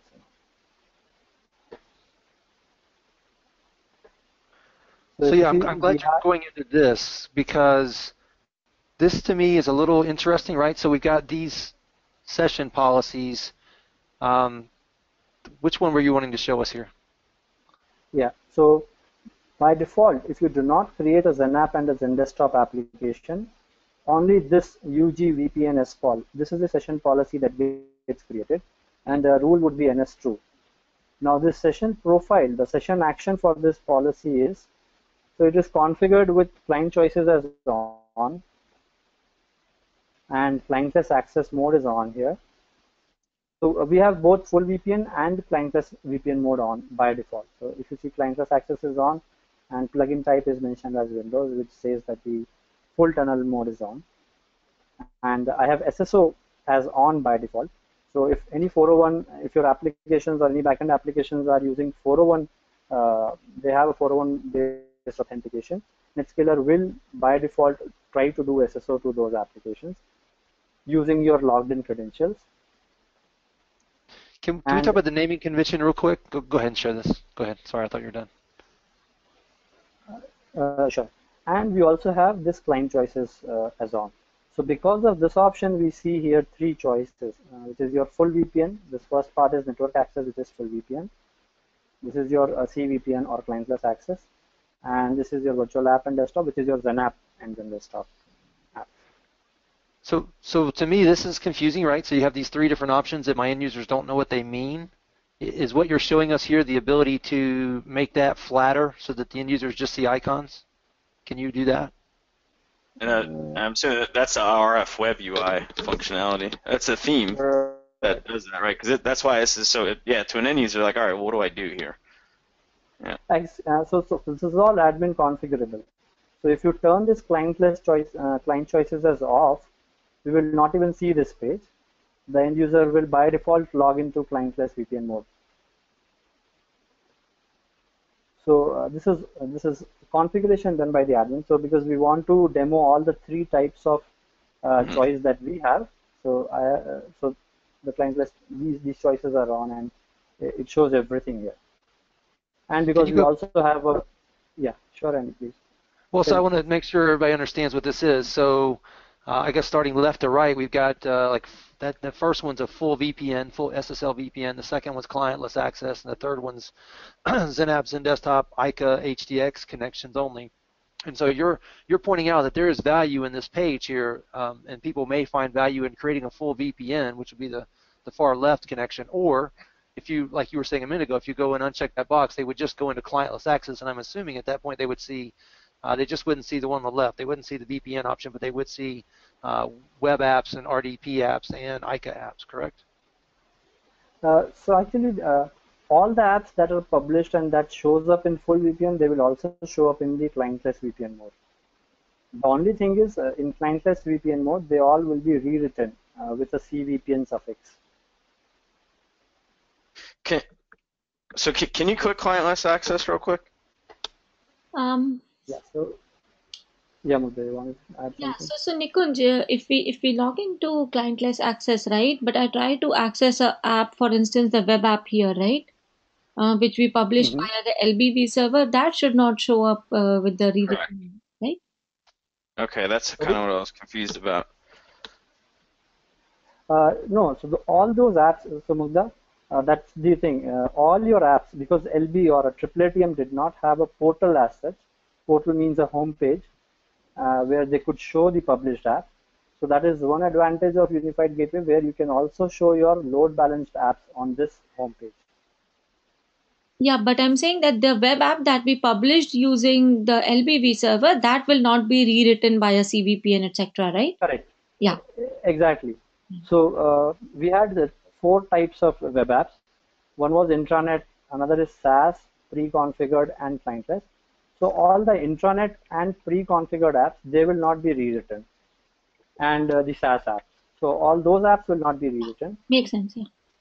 So Andy, so if you just see, to kind of 10 seconds on this, right? As to in Unified Gateway, why will end user would want to select full VPN tunnel versus the clientless access? Because if you see all the web apps, be it the OVA, SharePoint, or the ShareFile, which is a SAML or a SaaS app, or a web app which you publish via an LBV server or an RDP, all of these are accessible to you via clientless access mode itself, right? So what is the need of full tunnel?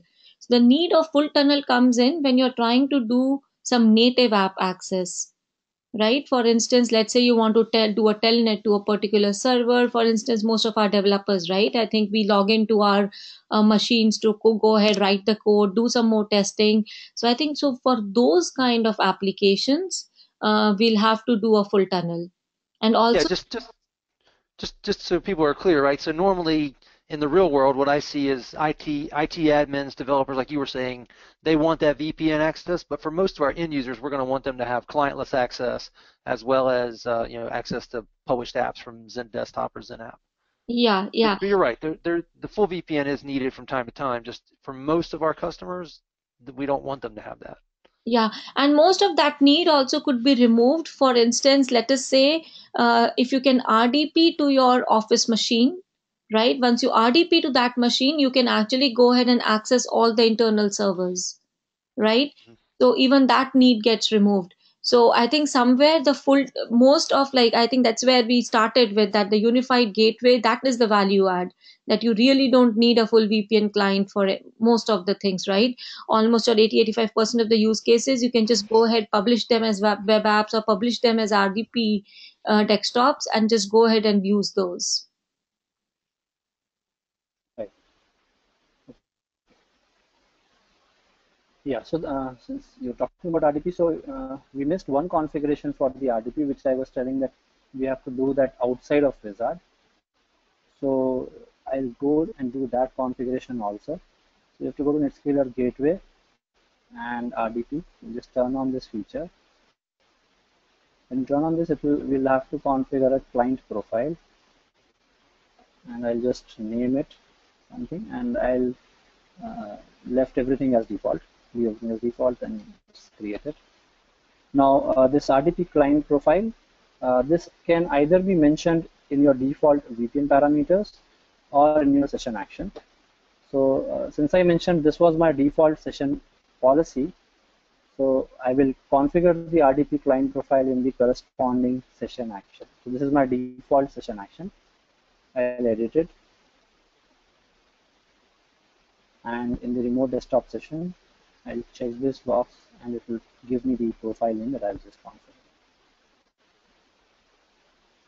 So that's all. Let me log in again, and then I'll explain what are these personal website sections.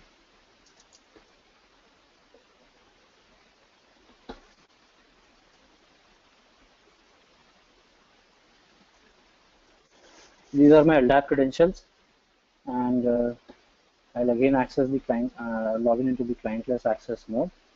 Now these are the apps that we configured in this demo: OVA, SharePoint, ShareFile, Web App, and RDP. The names are exactly what we mentioned during the configuration.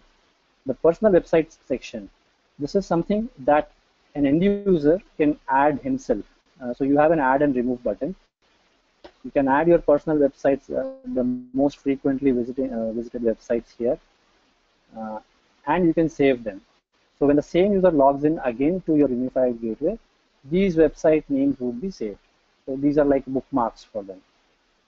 So why it shows up here? Because I keep using the username which I have used to log in for our testing, and we have added these websites internally. So it will show me all my bookmarks or my frequently used backends.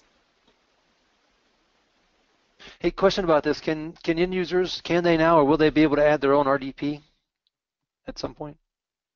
I think they can. Yes. The same way that we added the RDP URL earlier.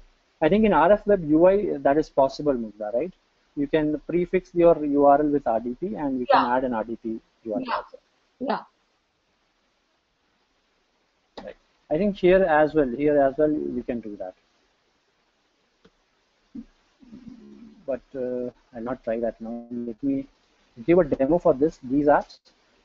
So this is my OVA app, and I hit this. And it did a single sign-on. I had 401-based authentication configured on this app, and the SSO had triggered, automatically because the SSO was on. So this is specifically for OVA hosted internally, right? We're not, if we're using Office 365 or something, we'd use a different type of web app. Yeah, if it is Office 365, we have to configure it as a SaaS app. And you have to use SAML single sign-on to do that. The way we have done it for ShareFile. Mm-hmm. Okay. Now, again, sorry, do you have to use SAML, or can you let the user be prompted? You can do that. You can let the user be prompted. In that case, he will be shown the Office 365 login page. So you don't have to configure the SAML SSO profile. In that case. Yeah. In that case, what will happen is Office 365 will redirect the user to their IDP login page, and users can enter their credentials there and log into Office 365. Okay. Now, do you mind swapping the theme over to the RFUI so they can just kind of see exactly what this? Because when you go to the RFUI feel, it looks just like Storefront, and all your apps and everything, all your clientless SaaS apps, your storefront-based apps are all in a single interface. Right. Okay. I can do that. That's just quick to do, but I think that'll help kind of paint the picture of kind of where. I think that ultimately, obviously, like you said, it's all admin configurable, use case specific, right? Right. And every customer is going to be different. But I think seeing this option is pretty slick, and you can customize this with the portal theme. Yeah. Right. So I again went to the Unified Gateway Wizard and I edited the portal theme section. And I'll configure RF Web UI. Hey, while we're on this topic, can we point out too, and I guess this is really more of a question than it is a statement, the intent is only to have one unified gateway per NetScaler, right? We're not supposed to have multiples, and when you look at all the configurations, the policies, the profiles that this thing sets up, it prepends all of them with the UG, and then underscore, and then whatever it is, right? Right. So that is how your how the GUI configuration wizard internally does it. So it prepends everything with the UG, apart from the content switching virtual server name. Now everything it will prepend with UG underscore VPN underscore CS, or all the policies that it created will prepend it with UG. So if you're looking around within your NetScaler, you shouldn't find anything that's related to this that's not prepended with UG other than the virtual, the CS that you named in the very beginning of the wizard.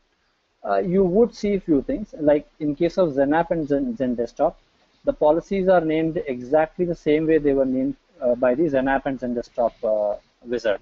So the policies would be named with, they will be prefixed with PL_OS or PL_AC web. So it will be the same as earlier XenApp and XenDesktop policies.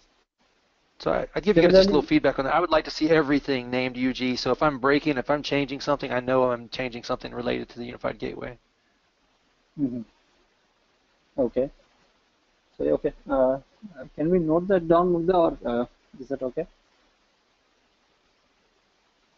I'm sorry, Nikunj? So what we want is everything done, the configurations that are done through the wizard. What Andy wants is everything should be prepended with UG so that they know when they're changing something, they know that the configuration was done from the Unified Gateway wizard. I thought most of it is. Maybe if there are things that are not, then we can do that. Oh, yeah, we just discussed that most of it is, but some of these XenApp and desktop storefront related things are not. And I want to know I'm breaking the Unified Gateway if I'm touching one of those things. Sure, Andy. Yeah. Okay. I'll just say continue. And, log off.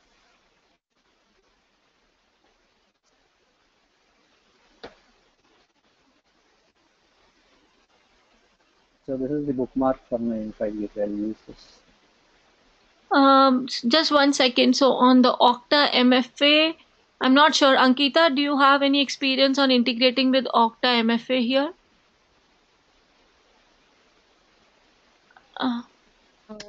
No, Mugdha, I haven't really done a lot of work with Okta MFA. Okay, so Shane, maybe I'll speak with the team. Maybe a few other folks are there who couldn't join the call today. But let me check with the team, and maybe I'll connect you with somebody who had an experience, or we can try it out. Or if you have any specific questions, feel free to send those questions to us, and we can get back to you. Yeah, that sounds good. I'm working on that right now, and I got most of the integration set up, so I just had a couple questions. But yeah, it's outside of this call. That's why I was asking on the chat. I was just curious, so I had you guys on the phone. But cool. Yeah, guys, if you can just ask. Yeah. Not to confuse things, right? But if Shane or I put something in the chat window, it's not something we want to talk about on the call. If it's something we want to talk about on the call, we'll say it. These are just like footnotes for later. Sure, Andy. I don't want to confuse. So, one question: what does this MFA really stand for? Is it like multi-factor authentication? Yeah, it's just two-factor. Yeah. Okay, so we've done like a single-factor authentication with Okta, though. Hey guys, can we not talk about that now? That's the whole point. And what Shane's doing, he's bringing it up on the side, so we don't talk about it right now and confuse people as to why we're changing gears on them. Yeah. Okay. So in RFweb UI, as I told, it's a little different from the regular VPN login process.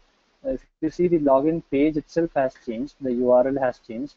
Earlier, it was VPN/index.html. Now it's a new URL called logon/logon_point/index.html. Now, once you log into clientless VPN mode,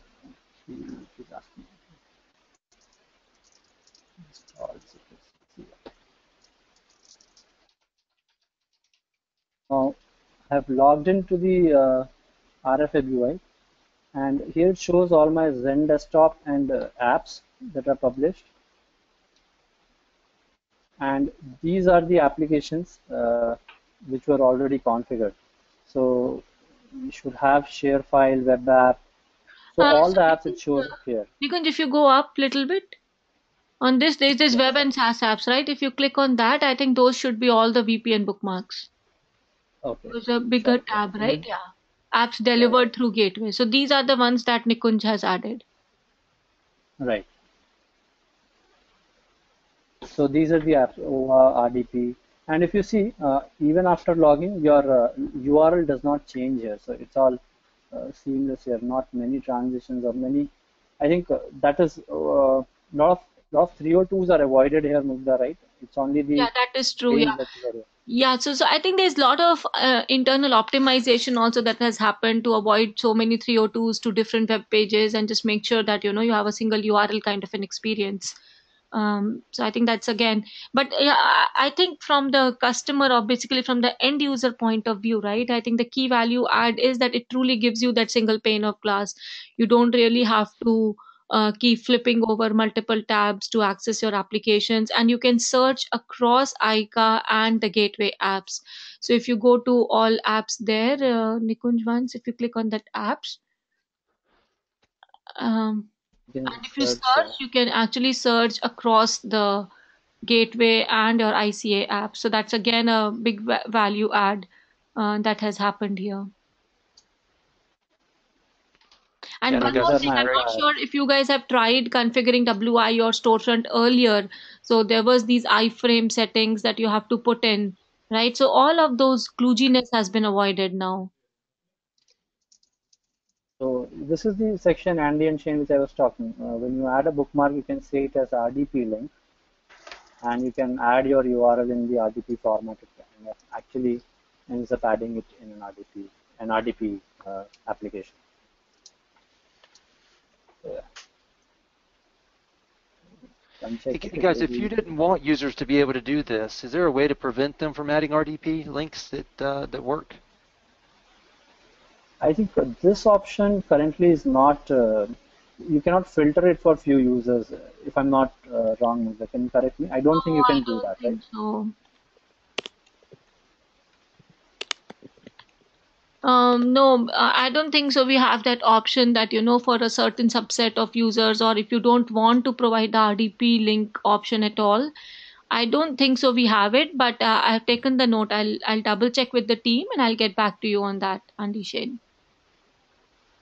Yeah, that'd be great, because that can be a big security concern, right? Your user can just go ahead and create RDP proxy to wherever they want to go, right? So if there's a way to if there's not a way to limit that today, but if there's a way to limit it possibly with some CSS even, right? So you can just, on the back end, take away the ability to see that link. I mean, even that would help, right?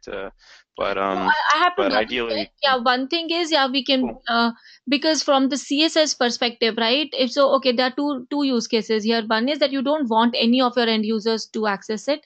Possibly, yes. I think I can double check with the team, but you can edit the CSS, remove that RDP link altogether, etc. But if you want to do it for a subset of users, definitely you cannot, go ahead and change the CSS of your web page itself. That's correct. Yeah. Other users to be able to add it.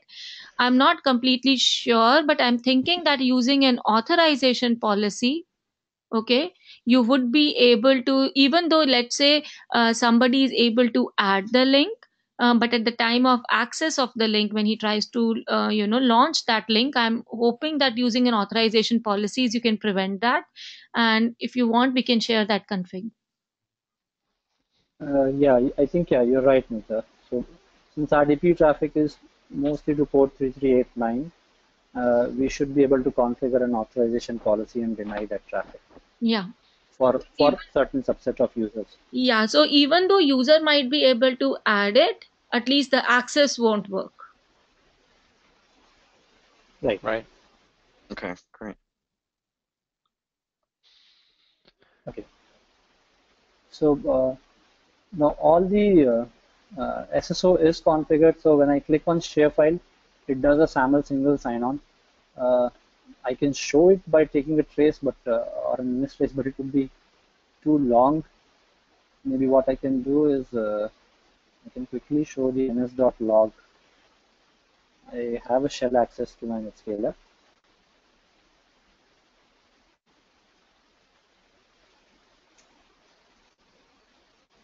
In the shell, I'll go to var log, and we have a file called ns.log. So at least for SAML, we can see that it will the NetScaler sends an assertion to the share file application. Oops, 1 second.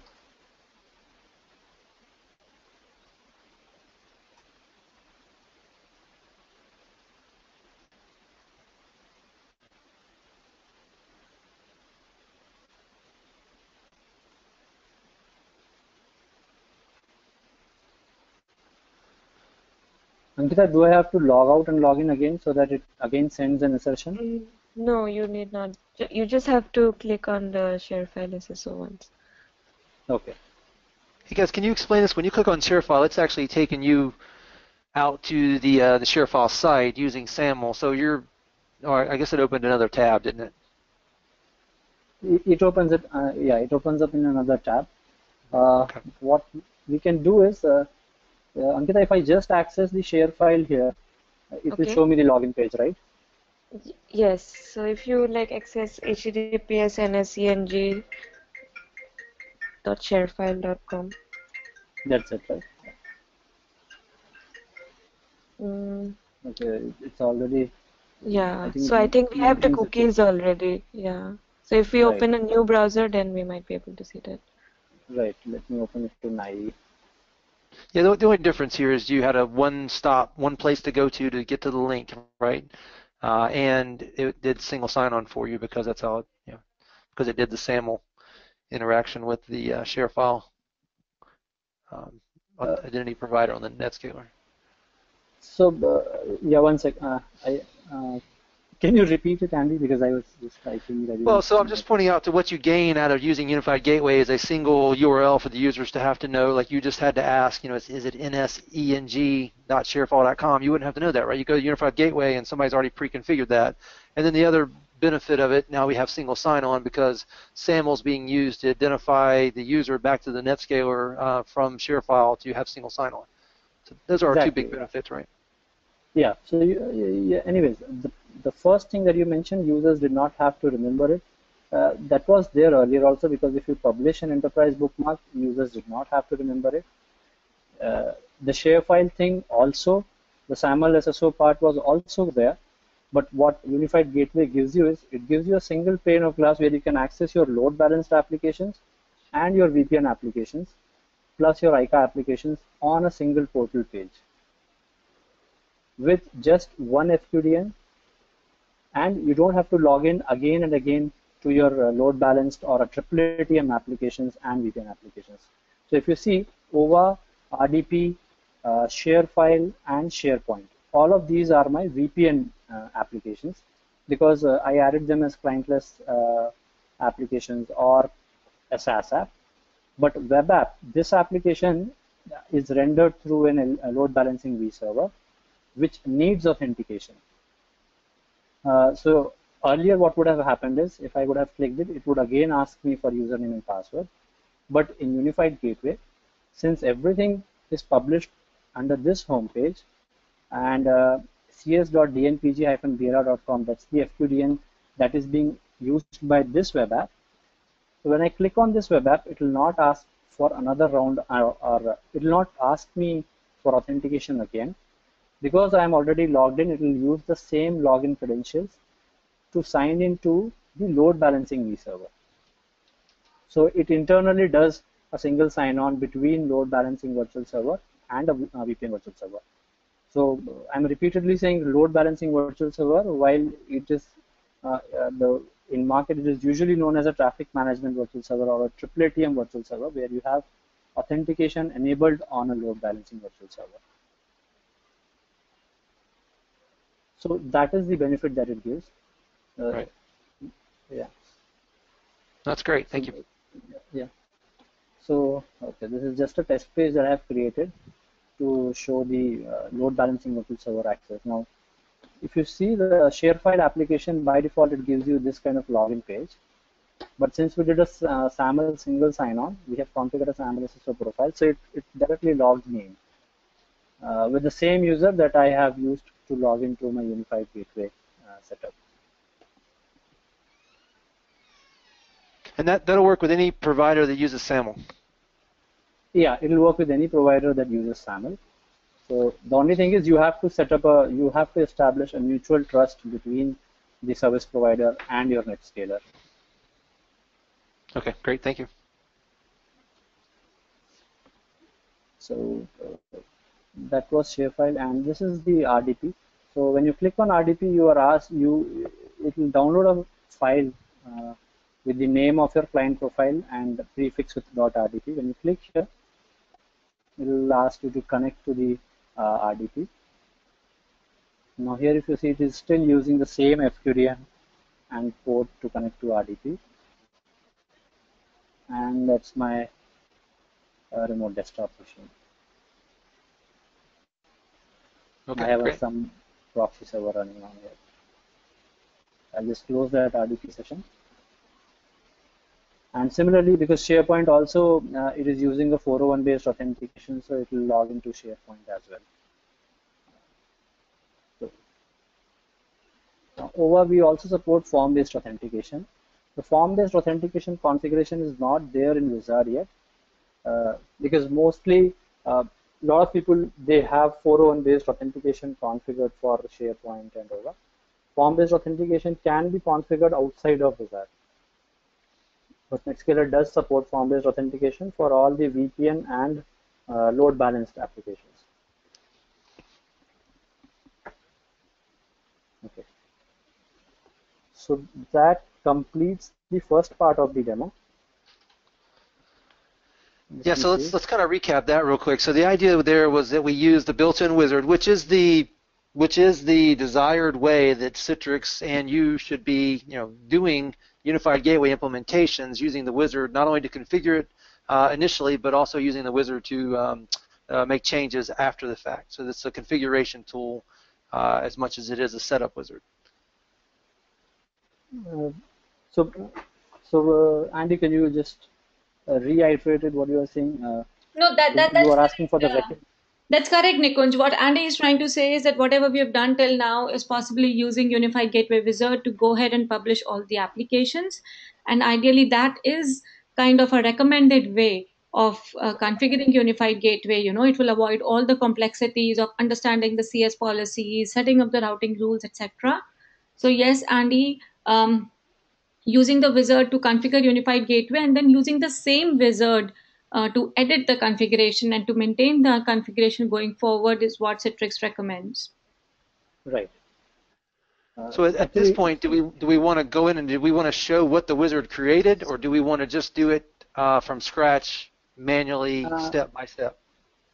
Yeah, so we'll do both of it. I have actually the snip of the config that whatever we did, it creates. So I had it prepared already. So if you see, these are the configurations. I am not sure if I can share this configuration. I'll just hash out the specifics. But this is the configuration that wizard will create. So is this the actual export from the wizard, or this is what you did it? You did this manually, and this is how it would look if you did it from the CLI. So you cannot export the configuration from wizard, but you can see it from here. So you can go to System Diagnostic and save configuration, and it shows all the configuration here. So here it shows all the default configurations as well.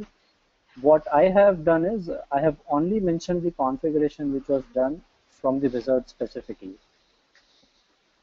Okay, great.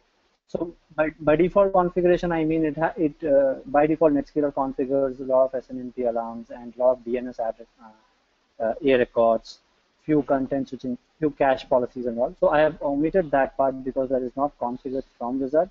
Those are by default present in NetScaler. Right. So this is the configuration, 42-line configuration that is done by the wizard.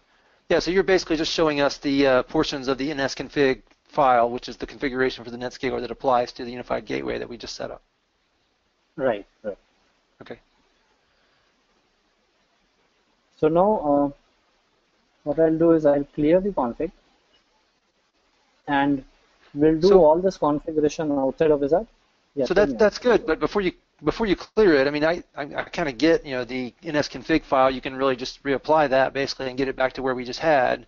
My real question for you is, and I don't know how much time you want to take doing this, but can you just click through the UI and show us the things that the Unified Gateway wizard did on this NetScaler? Okay, I can do that. So let me start with the load balancing virtual server that we configured to load balance the web app. So this is the load balancing virtual server. The name that we gave was LB. And if you see, the IP address is 000, port is again 0. And these are a few more details about the load balancing virtual And this server. was specifically to the web app that we made available through the Unified Gateway? Correct, yes. Okay, great. So now these are more details about it. This was the service that we created. So if you see, it is prefixed with UG. And this is my backend IP address and port. Now the state of the service shows up because the backend IP is reachable. Yep. Yeah, don't feel like you have to go into a ton of detail. I'm just trying to make sure people see what the wizard did Okay. at the high level of the UI. Sure, sure. So yeah, that's the virtual server. Here again, you can see the service. Now, under content switching, so this is the front-ending virtual server or the front-ending IP or the front-ending SQDN that we have. So 10.102.189.77. In my case, this is the public IP or the end-user facing IP or whatever you want to call it. This is the FQDN that users will reach, or this is the IP that users will reach when they type the Unified Gateway FQDN in the browser. So it creates a content switching virtual server. That's the name and that's the status. The certificate bound on this content switching virtual server is same as what is bound on my NetScaler Gateway virtual server. And that is taken care automatically by the wizard. When you bind a certificate to this content switching virtual server, internally the certificate gets bound to the VPN virtual server also. Now, so under traffic management, content switching virtual server was one thing. We create two policies. If you do not create any web app, then just one policy is created. And if you notice, the policy has an expression called isVPN URL.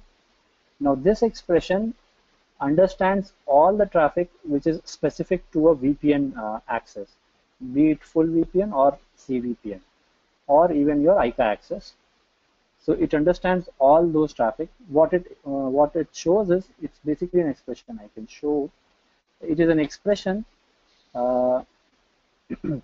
which has a lot of URL specific parameters, which filters your VPN specific requests.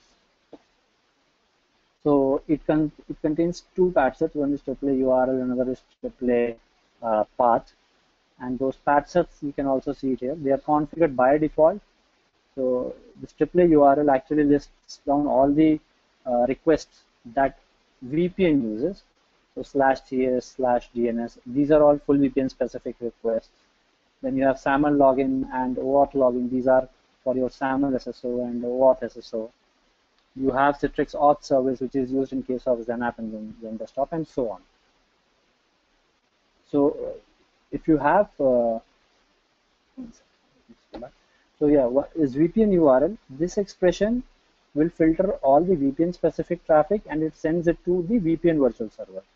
The action that it shows is the UGCS act CS. Now this action points to a VPN virtual server. So this also has a part called Citrix/Tarish. It also matches this. This is my XenApp store web.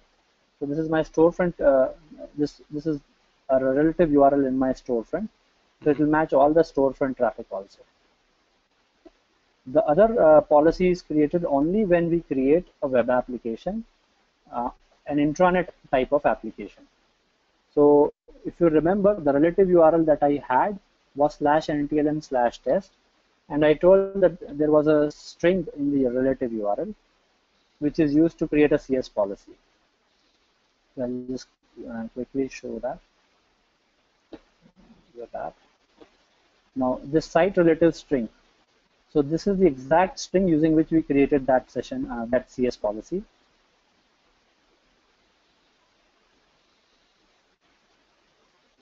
So that is the string which is used to create the CS policy. Now, whenever my traffic matches this string, it will send it to the load balancing virtual server. So these are the two actions. One is pointing to a VPN virtual server, another is pointing to my load balancing virtual server. Now, under NetScaler Gateway, we created a VPN virtual server with 0 IP and port. The portal theme that we have, since we did not create any custom theme, so it will list all those 4 default portal themes. Under the policies, it will show us the session policies that are created. So if you don't add a XenApp and a Zen-Desktop application, it only creates UG_VPN SPOL, which is the default session policy. In this default session policy, you will have clientless VPN mode as on and full VPN on, and client choices on, and single sign-on will be on. These two policies are Peer underscore OS is for your native receiver access, and peer underscore web is for receiver for web access. Yeah, this is what we were talking about earlier, where it didn't name it the same, but we took note of that, and maybe that's something you guys will address or not. But just pointing out to people that these three policies got created by the wizard, but one of them got named UG, and the other two got named the standard convention of PL. Right. Okay, thanks. So yeah, we will. Yeah. Okay. And the other things are the RDP profile. Actually, that is not part of the wizard, so I'll skip that. Authentication policy was also created. Since I created an LDAP authentication policy, so it shows up here. This is your LDAP policy and your profile. Yeah, again, just a feedback on that. If the Universal Gateway Wizard did it, it should have UG in front of it. So just another example there. Right. Now we also created a SAML SSO profile from the wizard. Now SAML SSO profile, you can see it under the traffic policies section, and it will be under policies. So here it is, traffic, and this is your SAML SSO profile. This is something that we ourselves named it, so that's why the name shows the share file underscore SAML, because we created this profile, so you can name it whatever we want. Now, under resources, we will see all the applications that we created. So these are the bookmarks: OVA, SharePoint, ShareFile, Web App, and RDP. These are all the URLs which are bound to VPN server. And it also tells the SSO type. The ShareFile is a SAML-based authentication application. And so this term is internal to NetScaler. In the wizard, it will say intranet application. But if you see the SSO type here, it is telling us Unified Gateway, because it uses the Unified Gateway FQDN to access these applications, and using which it does the single sign-on also. Now, what else did I? So yeah, that is all the configuration that it created. I'll quickly go through the configuration that I have listed out, and we'll see if it missed anything. Okay, there's one more thing: the SSL certificates it creates.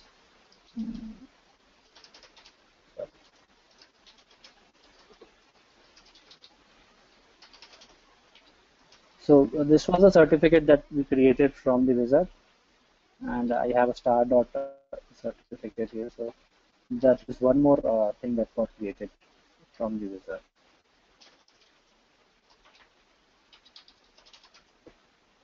So I have covered SSL certificate, authentication policies, SAML SSO profile, all the URLs, the LDAP policy, load balancing virtual server, VPN virtual server, content switching virtual server, content switching action and policies. Then these are all bind commands. We have session policies and actions. So this is all what gets created from the wizard.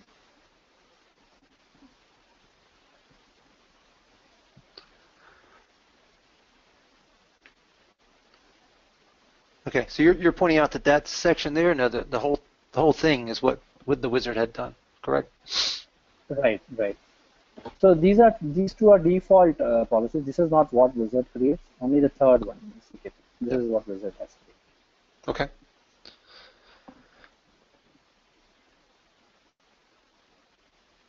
Yeah. So for people who don't know, there's two ways to manage a NetScaler. One is the UI, and within the UI is the wizard like we ran through, and then the other is from a command line, which is what people have used for a long time to configure their NetScalers, and that's what that config file is made up of, is the CLI commands. Correct. So now actually there would be three ways. One is the wizard. So two of them are in the UI. UI has a wizard, and we can also go to specific sections and configure each of the entities. That's the second way. The third way is from the CLI. I mean, in all honesty, to do the CLI part, are you just going to clear the config and then run back through the CLI, the NS config, or are you going to do it step by step? So you wanted to clear the config and do all the configs from GUI or from the site itself? Well, not necessarily. I that wasn't my intent. My intent was really just to show the UI, show the wizard, and then show what the wizard did. The CLI part of it is really something we can go through if you want quickly, or we cannot go through it at all. It's up to you guys. I don't know that people should be configuring these things through the CLI itself, but Yeah. it'd be nice to show them. Yeah. So I think actually we also would not want to recommend using CLI in this case. Ideally, I think GUI is the right way to configure. And even within GUI, as we already discussed, right, I think Wizard is the best way to go ahead and configure it. And I think that's what Nikunj was trying to ask, that since we already went through the Wizard, and after that we also went through all the config that the Wizard has explicitly added. So do you now want to go ahead and try to configure everything that we configured from Wizard outside of the Wizard using the UI? Or, I mean, what do we want to do next is the question. Well, I'll leave it up to you guys. Originally, the idea was to do it through the wizard and do it through the UI. I'm fine if you guys have time to do that. If we want to have a part 2 of this call and do it, we can do that as well. It's up to you guys, whatever you have time for. Yeah, I think possibly, again, sorry to kind of, jump in here, but I think having a part 2 would be helpful. One of the reasons because at least Nikunj and Anchala, it's actually holiday in India, but I think they graciously agreed to kind of join this call and, go over this. So I think it would be good if we can have a part 2 to just use the UI and go over exactly the same config without going over the wizard. Okay, that's great. That's fine. If that works for you, Andy and Shane, I mean, are you guys okay with that, or do you want to cover it today? No, I think, Mugdha, one more suggestion is maybe they can review this video and see what are the gaps before we do a session 2, because otherwise we would not fill in any gaps if we left out certain things. So it'll be good to use this recording and use it for learning and configuration at least once or twice, and then let us know where the gaps are so we can guide you through that in the next session, and have some email discussion before we set up the next session. Yeah, that's good. We can have a follow-up call to this and maybe take some feedback from people that we know and people who watch the video online. They could post some feedback as well, and then we could have a phase 2 of this. Yeah, exactly. Yeah, and meanwhile, Mugdha, what we can do is I have created slides for the regular UI configuration also. So I can just pass on these slides to Andy and Shane. So I have noted down the detailed steps what we have to do to configure stuff from the regular GUI for the exact same applications that we have done that we have configured now through Wizard. So for the sake of that, can you just go through those slides here on the recording? Just spend like 3 seconds. Don't even talk about them. Just run the slides through, and people could actually pause and watch while they're watching and look at the slides. Can you just flip through those on the call here? Sure, I can do that. So the slides, they talk about 3 parts. I'm taking them. The first configuration would be your LB configurations. Second is VPN, and third is CS. So why I've taken it like this is because once you have LB and VPN, it's easier to create the content switching policies. So that's why the order is like this. In LB, you just have to configure a load balancing virtual server with 0 IP, and authentication host would be your unified gateway expedient. So when you do that, your authentication would be turned on by default. Then just add a service to your load balancing application backend and bind it to LB server. You're done with the LB configurations. The VPN configuration is a little bigger. You have to configure a VPN virtual server with 0 IP and set this parameter to on. This is a login once parameter. This allows you to do single sign-on between your load balancing virtual applications and your VPN applications. So set this to on and bind the certificate to VPN server. Configure authentication, portal theme, and the default VPN session action and policies. Then, since we have configured XenApp and XenDesktop, we have to configure the native receiver and your web receiver policies and bind them to VPN server. Next, you would also need a star server so that your app launch happens properly. For share file, we have to configure one SAML SSO profile for which you will also need a shapefile certificate on your NetScaler. Now configure all your applications. Your OVA, SharePoint, and RDP desktop applications are configured as clientless access applications. Shapefile is configured as a SAM plot or a SAS application, but when you configure the URL, the SSO type would be SAMalot. There's a parameter called SSO type when you can't do it from regular GUI. Mention the SAML SSO profile that is configured. For web app, the SSO type would be self-auth, and you have to mention the LB vServer name that is configured earlier in slide 5.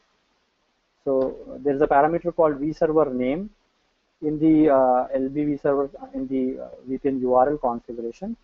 So under that parameter, mention the LB vServer name. Bind all these VPN URLs to VPN vServer. Now, since we have also configured RDP URL, so enable the RDP proxy feature and add an RDP client profile. Set it in the default session action. The default session action that we configured in step 4 here, and the parameter would be RDP client profile.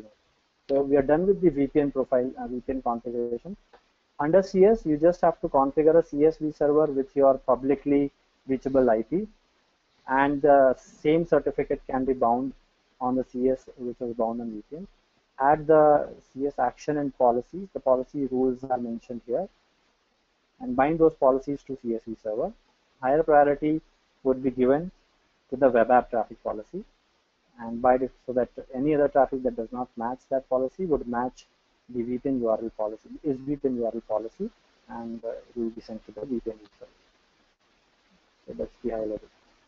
Okay, this is great, right? This is exactly what I think people needed. One, they needed to see how many steps there were involved if you don't use the wizard, because I mean, even if you use the wizard, there's a lot of steps in the wizard. But people can now see that yes, it can be done through the UI, and there are ways to learn how to do it through the UI. But just this little overview alone shows us there's a lot of things that you have to do manually that the wizard takes care of for you.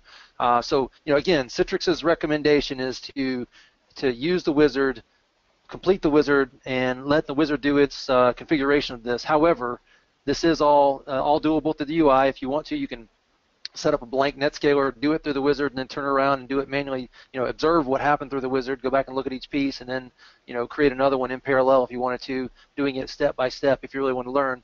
As well as you can look at the nsconfig file and see the CLI commands that took place based on what the wizard had configured. Right. Okay.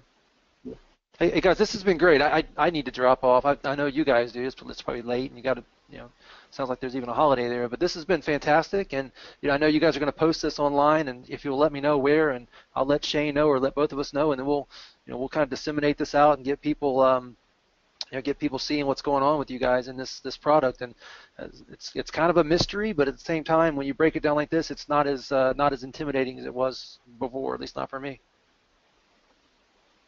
Okay, yeah, great to know that, Andy. Yeah, thanks, guys. You did a great job going over this. I think this is going to be very valuable for people. This is it's not an easy technology, but I know you guys are working to make it easier